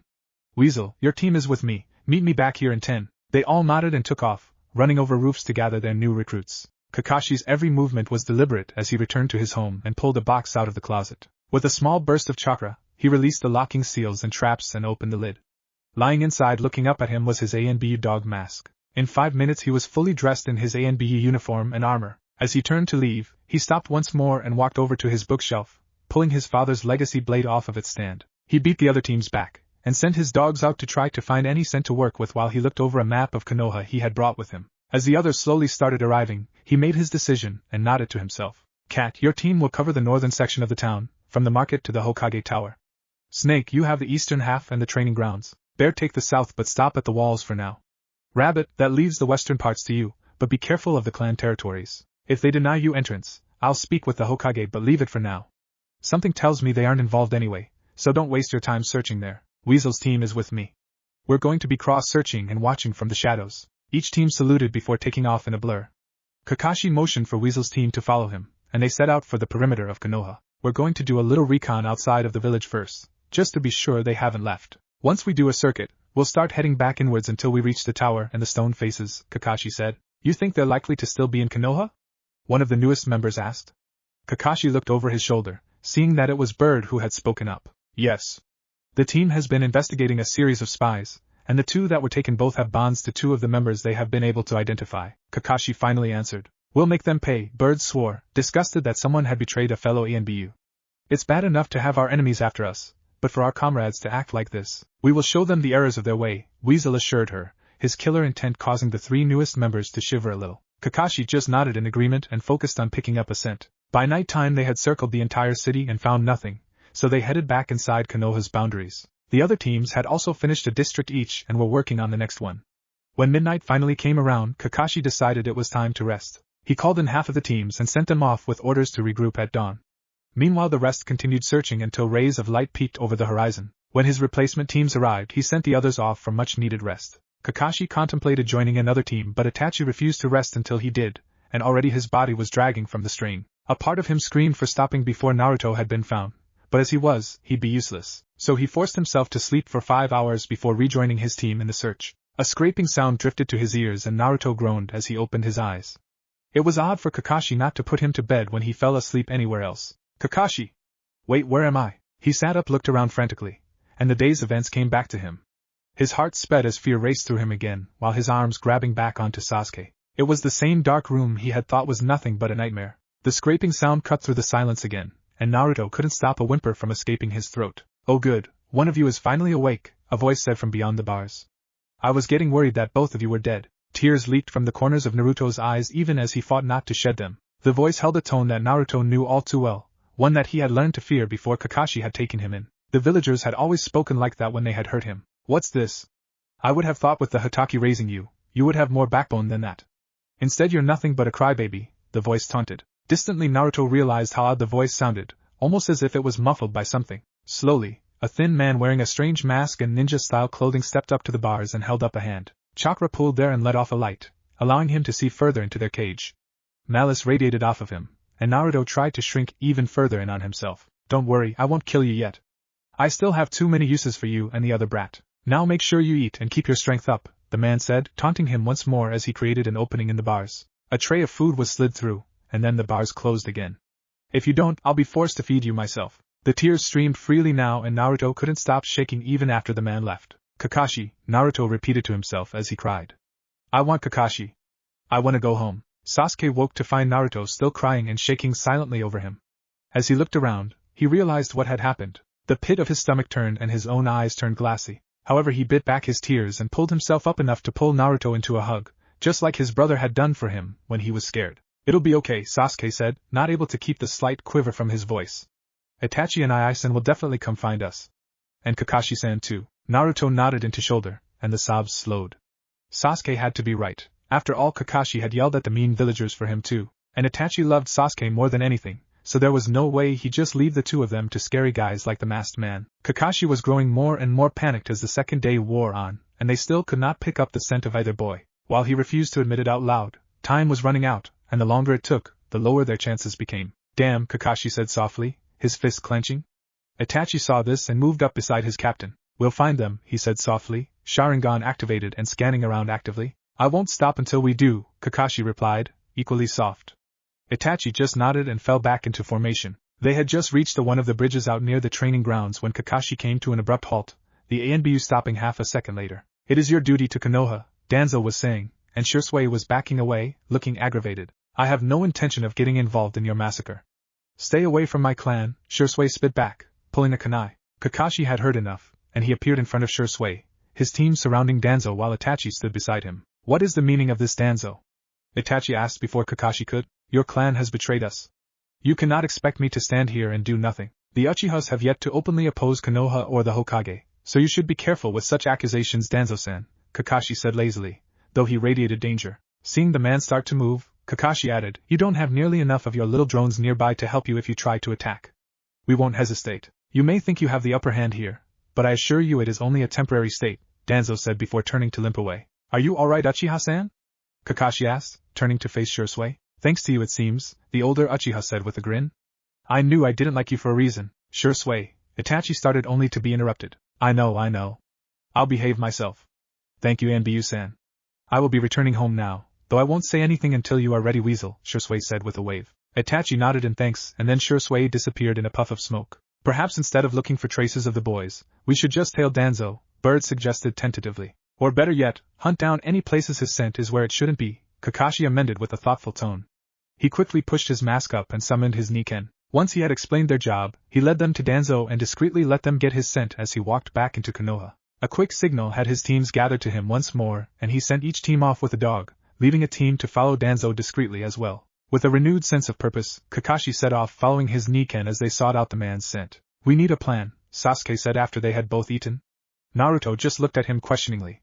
If Nissen isn't here yet, then maybe he's having trouble finding us. All we have to do is figure out how to give him a hint. Kakashi-san will have Pakin and the pack with him, so if they smell us they'll find us, Naruto said as he thought over what they could do. First thing we have to do is get out of here though, Sasuke pointed out, trying to keep both of them focused. While he was just as scared as Naruto, he knew his brother would come and until then he didn't want to see his friend so afraid. So he had put on the bravest face he could and tried to think of what his brother would do. Naruto nodded in response and walked the boundaries of the room, running his hand over the walls and looking at it as closely as possible. The wall looks like the rock on the Hokage mountain, he noticed, frowning. You sure? Positive. I used to go up there a lot when I was hiding, Naruto said, trying to scratch at the rock. It's completely solid too. Same with the floor, Sasuke said, though he had grabbed a bowl to do the scraping with. While the bowl was now scuffed and scratched, the floor was untouched. We can't fit through the bars though. They took our ninja pouches too, so we don't even have any weapons, Sasuke grumbled, and despite the direness of their situation Naruto grinned. It's not like you're that good at using them anyway, he teased half-heartedly. You're one to talk, Gaki, Sasuke retorted. Hey, you're the same age as me so you can't call me that, Naruto huffed, walking towards the bars and away from Sasuke. He opened his mouth to say something else but stopped as he got a better look outside their cage. Whoa, what is all that? Sasuke stood with a grunt and hobbled over to the bars. His leg burned but he ignored it and looked out, eyes going wide. Lying around the room were all sorts of strange things that neither boy had ever seen before. Plants growing in bottles and animals floating in colored liquids sat on shelves while a table near them held something else. Sasuke, is that? I don't know for sure but it looks like it, Sasuke replied with a gulp. But its arm doesn't have skin, Naruto whispered, the food in his stomach rolling dangerously. It isn't moving either, so it's probably already dead. And before you ask, I can't tell if it was a girl or boy and I don't care. Naruto noticed the greenish tint Sasuke was turning and nodded, swallowing hard again. Let's go think back on that side of the room. That thing is giving me the creeps. Without Sasuke saying a thing, Naruto slipped his shoulder under Sasuke's arm and helped the injured boy back to the far wall, well out of sight of the strange thing. Chapter 14. We found them. Tenzo was finally able to tell Kakashi 3 days after the boys had disappeared. There is an old lab facility near the Hokage mountain and one of your dogs picked up both Sasuke and Naruto's scent. Summon everyone back in. We'll make our plans and then move out, Kakashi said, turning to Snake. Then he turned his gaze back to Cat. Did Danzo go there at all? The Niken picked up traces of his scent but nothing recent, so he likely hasn't been there since the boys were taken. That doesn't mean anything though, Kakashi mumbled to himself. He could have known we'd be onto him, especially after that incident with Shursui, so he's probably stayed away. There have been a few ninja going in and out that we've noticed, though none of them are ours, Tenzo added. They appear to all be root members, with a few unmasked jounin walking around. We're going to need help then, Kakashi said, running his hand through his hair as he thought. Get me Kurenai, Asuma, and Guy if they are in the village. Also send Weasel to see if the Hyuga will loan us a few members. I want to catch as many of them alive as possible. Cat nodded and took off in search of the appropriate people. Within half an hour he had returned with Kurenai and Asuma in tow, though Guy had been away on a mission. Weasel joined them less than 5 minutes later with 10 high-ranked Hyuga following him, led by Hichiisai himself. Hyuga-san, Kakashi said, giving a deep bow. My thanks for coming to aid us. The clan owes ANBU a great debt, Hichiisai said with a bow of his own. I heard of what happened, and my clan will not allow this. Kakashi nodded and then turned to the others assembled there. Many of the ANBU clung to the ceilings or walls to stay out of the way, and his medium-sized office now seemed a cave of black uniforms. The white kimonos of the Hyuga stood out in stark relief, and at the center of the chaos stood two other jounin next to Kakashi himself. Now that everyone is here, I will outline out attack strategy. The lab that was found once belonged to Orochimaru, and as such we have a detailed floor plan, Kakashi said, rolling the plans out on his desk. There are only 3 exits, 2 of which lead outside the village walls. Cat will be assigned to the exit nearest the gate, while Snake will lead her group from the other one. Kill anything that you meet when you begin moving in, but make sure to watch your back. Both ANBU captains nodded and quickly memorized the location of their points before stepping back. Each of them will have a team with them. The rest of you will come with me through the front. Weasel and Kurenai-san will lead as they are most skilled with Genjutsu, followed closely by Rabbit and 3 of the Hyugas. Behind them will be myself and the other tracker Nin for the ANBU, and then the remaining Hyuga forces. Bear and his team will guard our backs until all enemies have been killed or captured, and the targets rescued. I will go in the first rank, along with Takuma-san and Ryuko-san. The others will follow, Hayashi said as Kakashi paused. He really brought the powerhouses with, Kakashi couldn't help but think. Takuma was thought to one of the most gifted Hyugas currently in service to Konoha, and Ryuko was quickly making a name for herself as matching him in strength. Since we don't know where the targets are being held, once inside each ANBU will pair off with a Hyuga to search. Try to take as many as you can alive, but do not risk yourself or your partner, Kakashi said, stressing safety as much as he could. Once we have the all clear, prisoners will be turned over to Bear to deliver to TI. Any questions? Yeah, what do we do if the shit hits the fan? One of the new ANBU muttered. Snake just turned to them and giggled. Kill the shit and the fan, of course. You have 2 hours to rest up and gather what you need. This is a short mission, but the amount of enemies is unknown, as is their skill level. They have at least some ANBU and some Jounin level ninja on their side, so make sure you are prepared, Kakashi said, ignoring Anko and the ANBU. The ANBU disappeared, though the regular Jounin and the Hyuga all stayed with Kakashi during the short rest period. Itachi stayed as well, and Kakashi knew it was rubbing the younger man to wait, even if he understood the purpose of it. I'm surprised the idiots haven't just handed them back with apology notes, Kurenai said, trying to lighten the mood. After the few hours I spent with them, I was ready to recommend them to TI. My living room still hasn't recovered, Kakashi drawled, trying to stuff away his nerves. Now that they finally had the scent, he wasn't going to screw things up by rushing. Cat had left clones to watch all of the entrances, and the boys' scents only came from the main path. He could almost guarantee they were still in there, and if they weren't, well, he'd have fun getting that information out of their captives. Naruto was pacing again as he watched Sasuke shiver and sweat at the same time. While time was impossible to track, Naruto was fairly certain Sasuke had been like that for longer than was good. It had started not long after the last time they'd been fed, and hadn't stopped. Sasuke? I'm still awake. Sasuke managed to get out, but his voice was weak and unsteady. You should rest, Naruto said, walking back over to him. He slipped his shirt off and laid it over Sasuke to try and warm him up. I'll keep watch. Sasuke just nodded and tried to get more comfortable. Naruto bit his lower lip and tried to figure out what to do. I wish Kakashi-san and Itachi and Ai-san would hurry up and get here. Sasuke looks like he's getting really sick, but the masked guys are scary and they might hurt him if I ask for help. Naruto couldn't help but think. Tears came to his eyes as he tried to push back the fear their captors inspired in him, but he couldn't manage it completely. As much as he hated to admit it, they terrified him. Unable to come up with any useful plan, Naruto leaned up next to Sasuke, allowing the other boy to use him as a pillow. All the while the same thought ran through his mind over and over, like a mantra. Kakashi, please hurry. Kakashi didn't bother with the dog mask this time, instead sticking to his armor and blade. His nerves sang with tension as each team reported in before stationing themselves for the assault. He briefly wondered if he should have told the Hokage, but discarded it as he had before. If nothing else, it would give the old man deniability just in case something went wrong. Ages crept by as Kakashi waited for Tenzo and Anko to signal that they were in position, and he forced himself to take a deep, steadying breath. We'll have the bastards soon enough, and then I can play with them all I want. While the official plan included all prisoners being turned over to TI, the truth was they were being taken to an ANBU-only holding area under Ibiki's watchful eye, and all sorts of accidents can happen when dealing with dangerous criminals. It will be interesting to see who breaks their victims first. Ibiki is supposed to be the best, but Anko can send anyone running. I should probably keep Itachi and myself away from them, at least until they give us what we want. His visible eye went cold as he contemplated his soon-to-be prisoners. Killing intent started radiating off of him, and the nearest members of his raiding party backed away. Only one stayed by his side, and he could feel the same anger leaking off of him. This is Cat, we are in position, Tenzo's voice said suddenly. Copy that, Cat. We are still waiting on Snake for the go-ahead, Weasel responded for him. Screw that, Anko's voice said, joining the conversation. We're in position, so let's get this show on the road, kiddies. Like you're one to talk. Last time I checked you were one of the babies too, Bear retorted. Now children, I know all of you are eager to play, Kakashi said, his voice playfully light yet full of potential. All of them quieted as he spoke, and he let the silence build. Then he said, "Commence operations." There was barely a whisper as the ninja took off in their battle teams, Itachi and Kurenai pulling ahead of the rest. The sentries didn't stand a chance and went down to Itachi's Sharingan without ever even seeing what was coming. As he reached the corridors, he slowed, waiting for the others to catch up. Kurenai stopped beside him, searching for traps or movement. As the Hichiisai came up behind her, Kunai let loose, only to be blocked by a whirl of chakra from the Hyuga. "Thanks," Kurenai managed between throws. "My pleasure," Hichiisai replied, blocking another volley of projectiles. The fight continued as pairs started breaking off the main group to search side hallways. Kakashi had his Sharingan activated and was plowing through enemies side by side with Itachi. Between the two of them, none could last more than a minute, and the enemy began to flee. Right into Cat and Snake, Kakashi thought with a sadistic grin. His grin vanished when he heard a shrill scream not far ahead of him.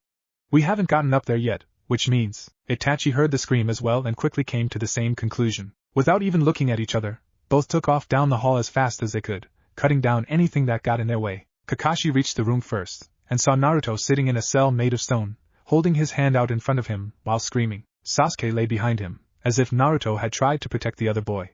Rage poured through Kakashi and he broke down the wall with an earth release. As he got close enough, he saw that Naruto was still staring at something he could not see. "Naruto!" When the boy still did not respond, Kakashi prayed it was only a genjutsu and gathered his chakra. "Don't let me be too late again." Kai. Naruto's body collapsed forward and Kakashi reached forward to catch him. Itachi was through the hole right behind his commander, his eyes going straight to his little brother's body. Emotion surged through him as he saw how still Sasuke lay. Guilt and pain racked him, and then the anger came and his vision clouded before become clearer than ever before. He felt his eyes sharpen and distantly noted that this must be the Mangekyo Shursui had told him about. "I'll kill whoever did this to Sasuke. I'll tear them apart, and then leave them to die in their own personal hell." A noise drew both of their attention, and a masked man stepped forward. "How good of you to join me," he said, cackling gleefully. "Are you the one that did this?" Itachi asked softly, keeping himself tightly controlled. "Well, I had some help, but it was my idea, along with so many others. It just worked out so well that not only will I get my revenge on the Uchiha, but on my old teammate too," Obito said, pulling his mask off. Kakashi's eyes widened as he saw a face that strangely mirrored his own. Obito's right eye still held its Sharingan but the left was kept shut. "Obito, good to see you again, Kakashi," Obito said, his face twisting. "Well, not really. The only good part is that I can kill you now. After all, you're just a worthless piece of trash. You didn't keep your word, Kakashi." Obito activated his Sharingan, and Kakashi could only stare at the teammate he had thought was dead. "Commander!" Itachi practically shouted while stepping in front of Kakashi with his own Mangekyo activated. "Get them out of here. He's an Uchiha, so I'll take care of him." Kakashi blinked as Itachi's words finally got through to him. With a nod he picked up the two boys and shunshined them away, leaving Itachi to face Obito. Chapter 15. Tenzo couldn't hold back a sigh as he took off into the tunnels. His team was fanned out behind him, with one keeping watch at the entrance. This is going to be tedious, Tenzo thought. Playing net always was though. When he had nearly reached the main tunnels, Tenzo stopped and began laying traps. Boar and Lion quickly began laying their own as well. Traps down, they waited patiently for the enemies to come to them. Hardly any time passed before Tenzo heard the scuffle of feet as they fled down the stone hall. How sloppy. Even when fleeing, one should always stay silent, Tenzo thought with disgust, watching as they ran straight into the traps. Better for them to end up with us here than face Kakashi or Itachi directly though, that's for sure. Tenzo wasn't sure why his commander was so attached to the boy, but all that mattered was Kakashi considered the boy one of his. And no one messes with what is ours. Anko was thinking much the same thing as her team got in position. People joked about the ties of ANBU, but one thing was true, it was death to any that betrayed them. That's only after we're done playing with them though. And at that point, they'll wish they hadn't even been born. Snakes burst from her arms, tripping up her opponents or wrapping them up entirely. During the brief lulls in fighting, her team would tie up the enemies with ninja wire and reset what traps they could. Some of her larger snakes were playing guard, and they shared their mistress' sense of humor. Any time their prisoners would start to struggle, they would slither up, wrapping themselves around them and licking them playfully. As the flow of enemies seemed to slow, she began moving forward. Her team formed a wedge and made their way to the rest of their raid. When the remaining ninja found snakes slithering towards them as well, most surrendered or decided to take their chances with the Hyuga behind them. I thought I had felt something odd around the clan grounds recently. If I had realized it was a traitor, I would have had you dealt with much sooner. You are a disgrace to our clan and our village. Ah, the clan? It's been a while since anyone has tried to talk to me about that, Obito said lightly. The clan is worthless, full of spineless cowards that have run from the truth since the founding of Konoha. Why should I care what they think? Regardless of your opinion of the clan, you were an Uchiha.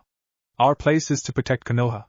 If you hated the clan so much, you should have sought to better it, not betray it. Obito just laughed. How cute. You and ANBU are so naive as to believe that you can change something so easily. I never said it would be easy, but you took the cowardly way out and did not try, Itachi growled back. Sticks and stones, brat, sticks and stones. And we both know it isn't the clan that brought you here, Obito taunted back. That's true. You hurt my brother, and for that I'll make you wish you had died like you were supposed to, Itachi said as his Mangekyo started swirling. I have one of those too. Do you really think you can defeat another Sharingan user with the same set of tricks? Your Sharingan is weak, Itachi whispered. I will show you the true power of the Uchiha that you so easily forsook. Obito smiled confidently, activating his Sharingan a second later. However, when he charged, the smile disappeared. Itachi's, however, grew more sadistic. It's too late. You're already caught, and I'm going to make you suffer. But don't worry, I'll make sure you live. This way you can tell me everything I want to know. Obito's scream echoed through the halls, long and ragged, and then there was total silence. Take all of the prisoners to the containment hold, Bear ordered as ANBU began filing out along with the Hyuga. All injuries should be reported to Rabbit, and then the injured taken to the hospital. What about this one, boss? One of Ibiki's new team members asked, gesturing to the sightless Obito. Make sure he's put in a secure chakra sealing cell with a guard on him at all times. Weasel assures me he won't be waking up anytime soon, but better safe than sorry. Yes, sir. Link said, saluting before carrying the prisoner off. As Ibiki directed the chaos and gathered the information, he couldn't help but feel a little sorry for his prisoners. Kakashi and Itachi had headed straight for the hospital with two still bodies in their arms, and if the killing intent rolling off of them is anything to go by, once I'm done with the prisoners they won't be living much longer. No one who saw the pair could ever think of a time they had seen either ANBU so angry. Kakashi had stopped only long enough to give Ibiki the reins, with orders to clean up and gather all of the reports. He had also given strict orders that until Ibiki had all of the information he was not to bother Kakashi. He probably wouldn't mind if it were life or death, but even then I think I'd rather take my chances with the Hokage, whom I also get to turn in our report into now that I think about it. And I'd be willing to bet Kakashi didn't bother to inform the Hokage of our little mission beforehand either. With a sigh, Ibiki went back to gathering the reports. Orders were orders after all. Rabbit was about as happy as Bear when it came to gathering the reports on any wounded parties, but only because he was exhausted. His team had been searching for an entire shift when the call came in, and 2 hours to prepare gives you maybe an hour of sleep once everything else is finished, he thought with a sigh. They'd all been going on minimal amounts of sleep since the mission had started and his bed was calling. Snake would make fun of me if I said anything though, that's for sure. I think I'll stay at the clan house tonight. I haven't gotten to spend much time with Niji since I joined Kakashi's squad. His thoughts broke off as Ryuko Hyuga walked up to him. Any injuries for the Hyuga clan, Hyuga-san? Hisashi politely asked. Just minor scratches. No one requires medical attention, Ryuko replied just as politely. Please be sure to have the wounds checked for poison if they have not already. A few of the other wounded started noticing side effects belatedly. Hisashi added before she could walk away. Ryuko smiled but nodded. While his brother was unlikely to forget something like that, it still needed to be said. Also, if you could please inform Hichiisai that all reports are to be turned into ANBU Bear for the time being, I would greatly appreciate it. Did something happen to Hataki-san? Hayashi asked, coming up behind him. Kakashi-san is fine.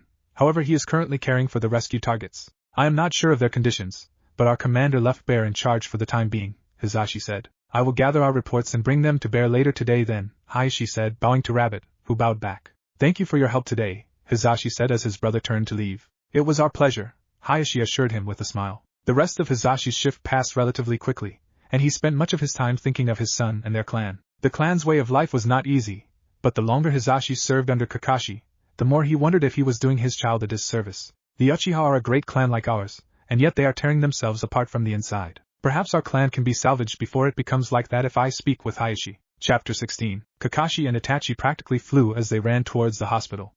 A few ANBU had tried to intercept them, only to back away at the dangerous aura radiating off of them. Don't get in my way, it warned. They strode into the emergency room and the nurse on duty looked up, saw the two children, noticed the look on Kakashi's face and paged 2 doctors immediately. Other nurses noticed and swarmed to help, taking the children gently from the 2 ninja. You can stay with them, but we'll need you to fill out these forms. We need to know if they have any allergies and the potential causes of their injuries, the duty nurse told them, placing clipboards in their hands. Naruto had a genjutsu placed on him, Kakashi said, motioning to the blonde.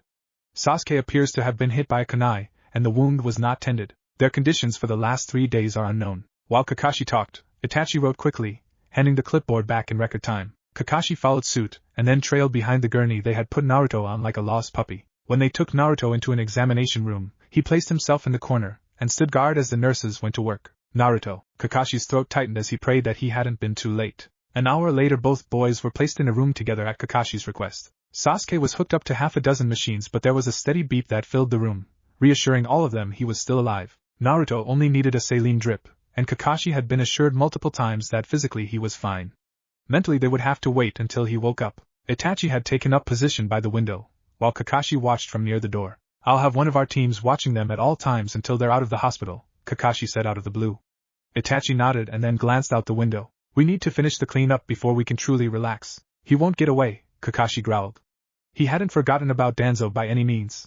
We'll wither his foundation until all that's left is charred remains. Then we'll make him disappear. And if the council disapproves? The council? Why would we take a few minor house-cleaning problems to them?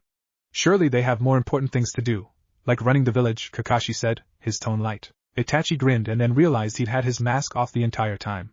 With a shocked look on his face, he raised his hand slowly, confirming that his mask was indeed gone. Don't worry, you only took it off on the way here, Kakashi said with a wry grin.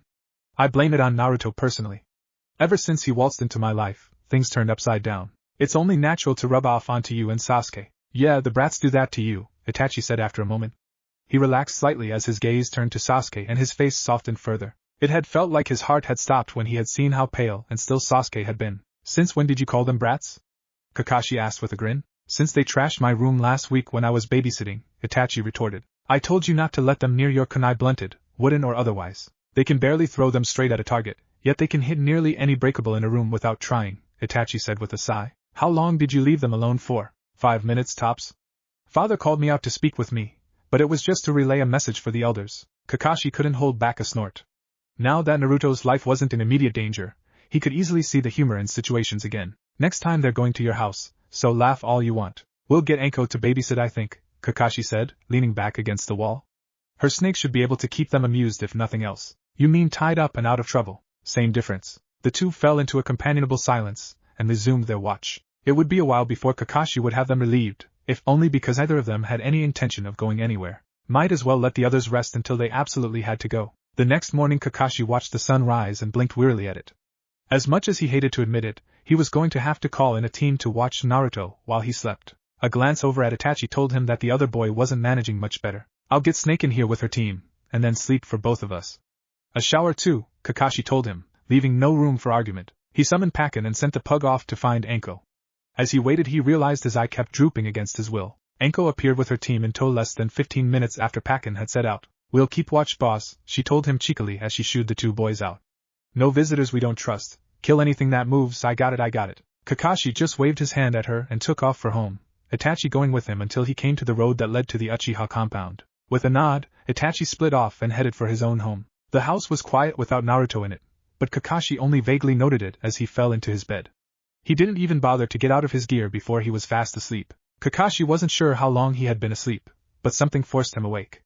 As he lay there trying to determine the intrusion, he realized someone was in the house. Without a sound he stood, grabbing a kunai as he crept towards the door. He listened carefully, and noted that it was coming from his office. He sniffed the air tentatively and then sighed, walking out into the hallway without bothering to conceal his presence. There, this better be good, Kakashi said from the doorway. I was just leaving the report's commander. Sorry about waking you, Ibiki said with a tired grin. Have you slept yet? Kakashi asked, noticing the exhaustion in his voice. Not yet. I reported into the Hokage like you asked and then finished gathering the reports.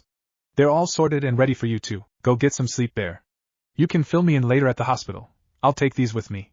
What time is it anyway? Nearly noon. Alright, then I don't want to see you at the hospital until after 8 p.m. tonight.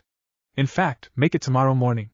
Good job yesterday and today. Ibiki saluted and slipped out the window, more than ready to find his own bed. Kakashi considered returning to his, but 6 hours was more than enough to function on, and he wanted to be back at the hospital when Naruto woke up. With that in mind he grabbed a quick shower, forced some semblance of food down, and then returned to the hospital. Anko saluted him cheerily as he walked in, and once more he flapped his hand at her dismissively. Any problems? None, although the Hokage stopped by. He said to let you know the two of you would be having a nice long chat in the near future. Oh, and I might have told Sasuke's parents they weren't allowed in. What? Kidding, Anko said with a giggle. I just told them they weren't allowed in here alone is all. For the boys' safety and such. Snake, Kakashi warned. Alright, I'll behave. Geez, you're so grumpy when you're tired.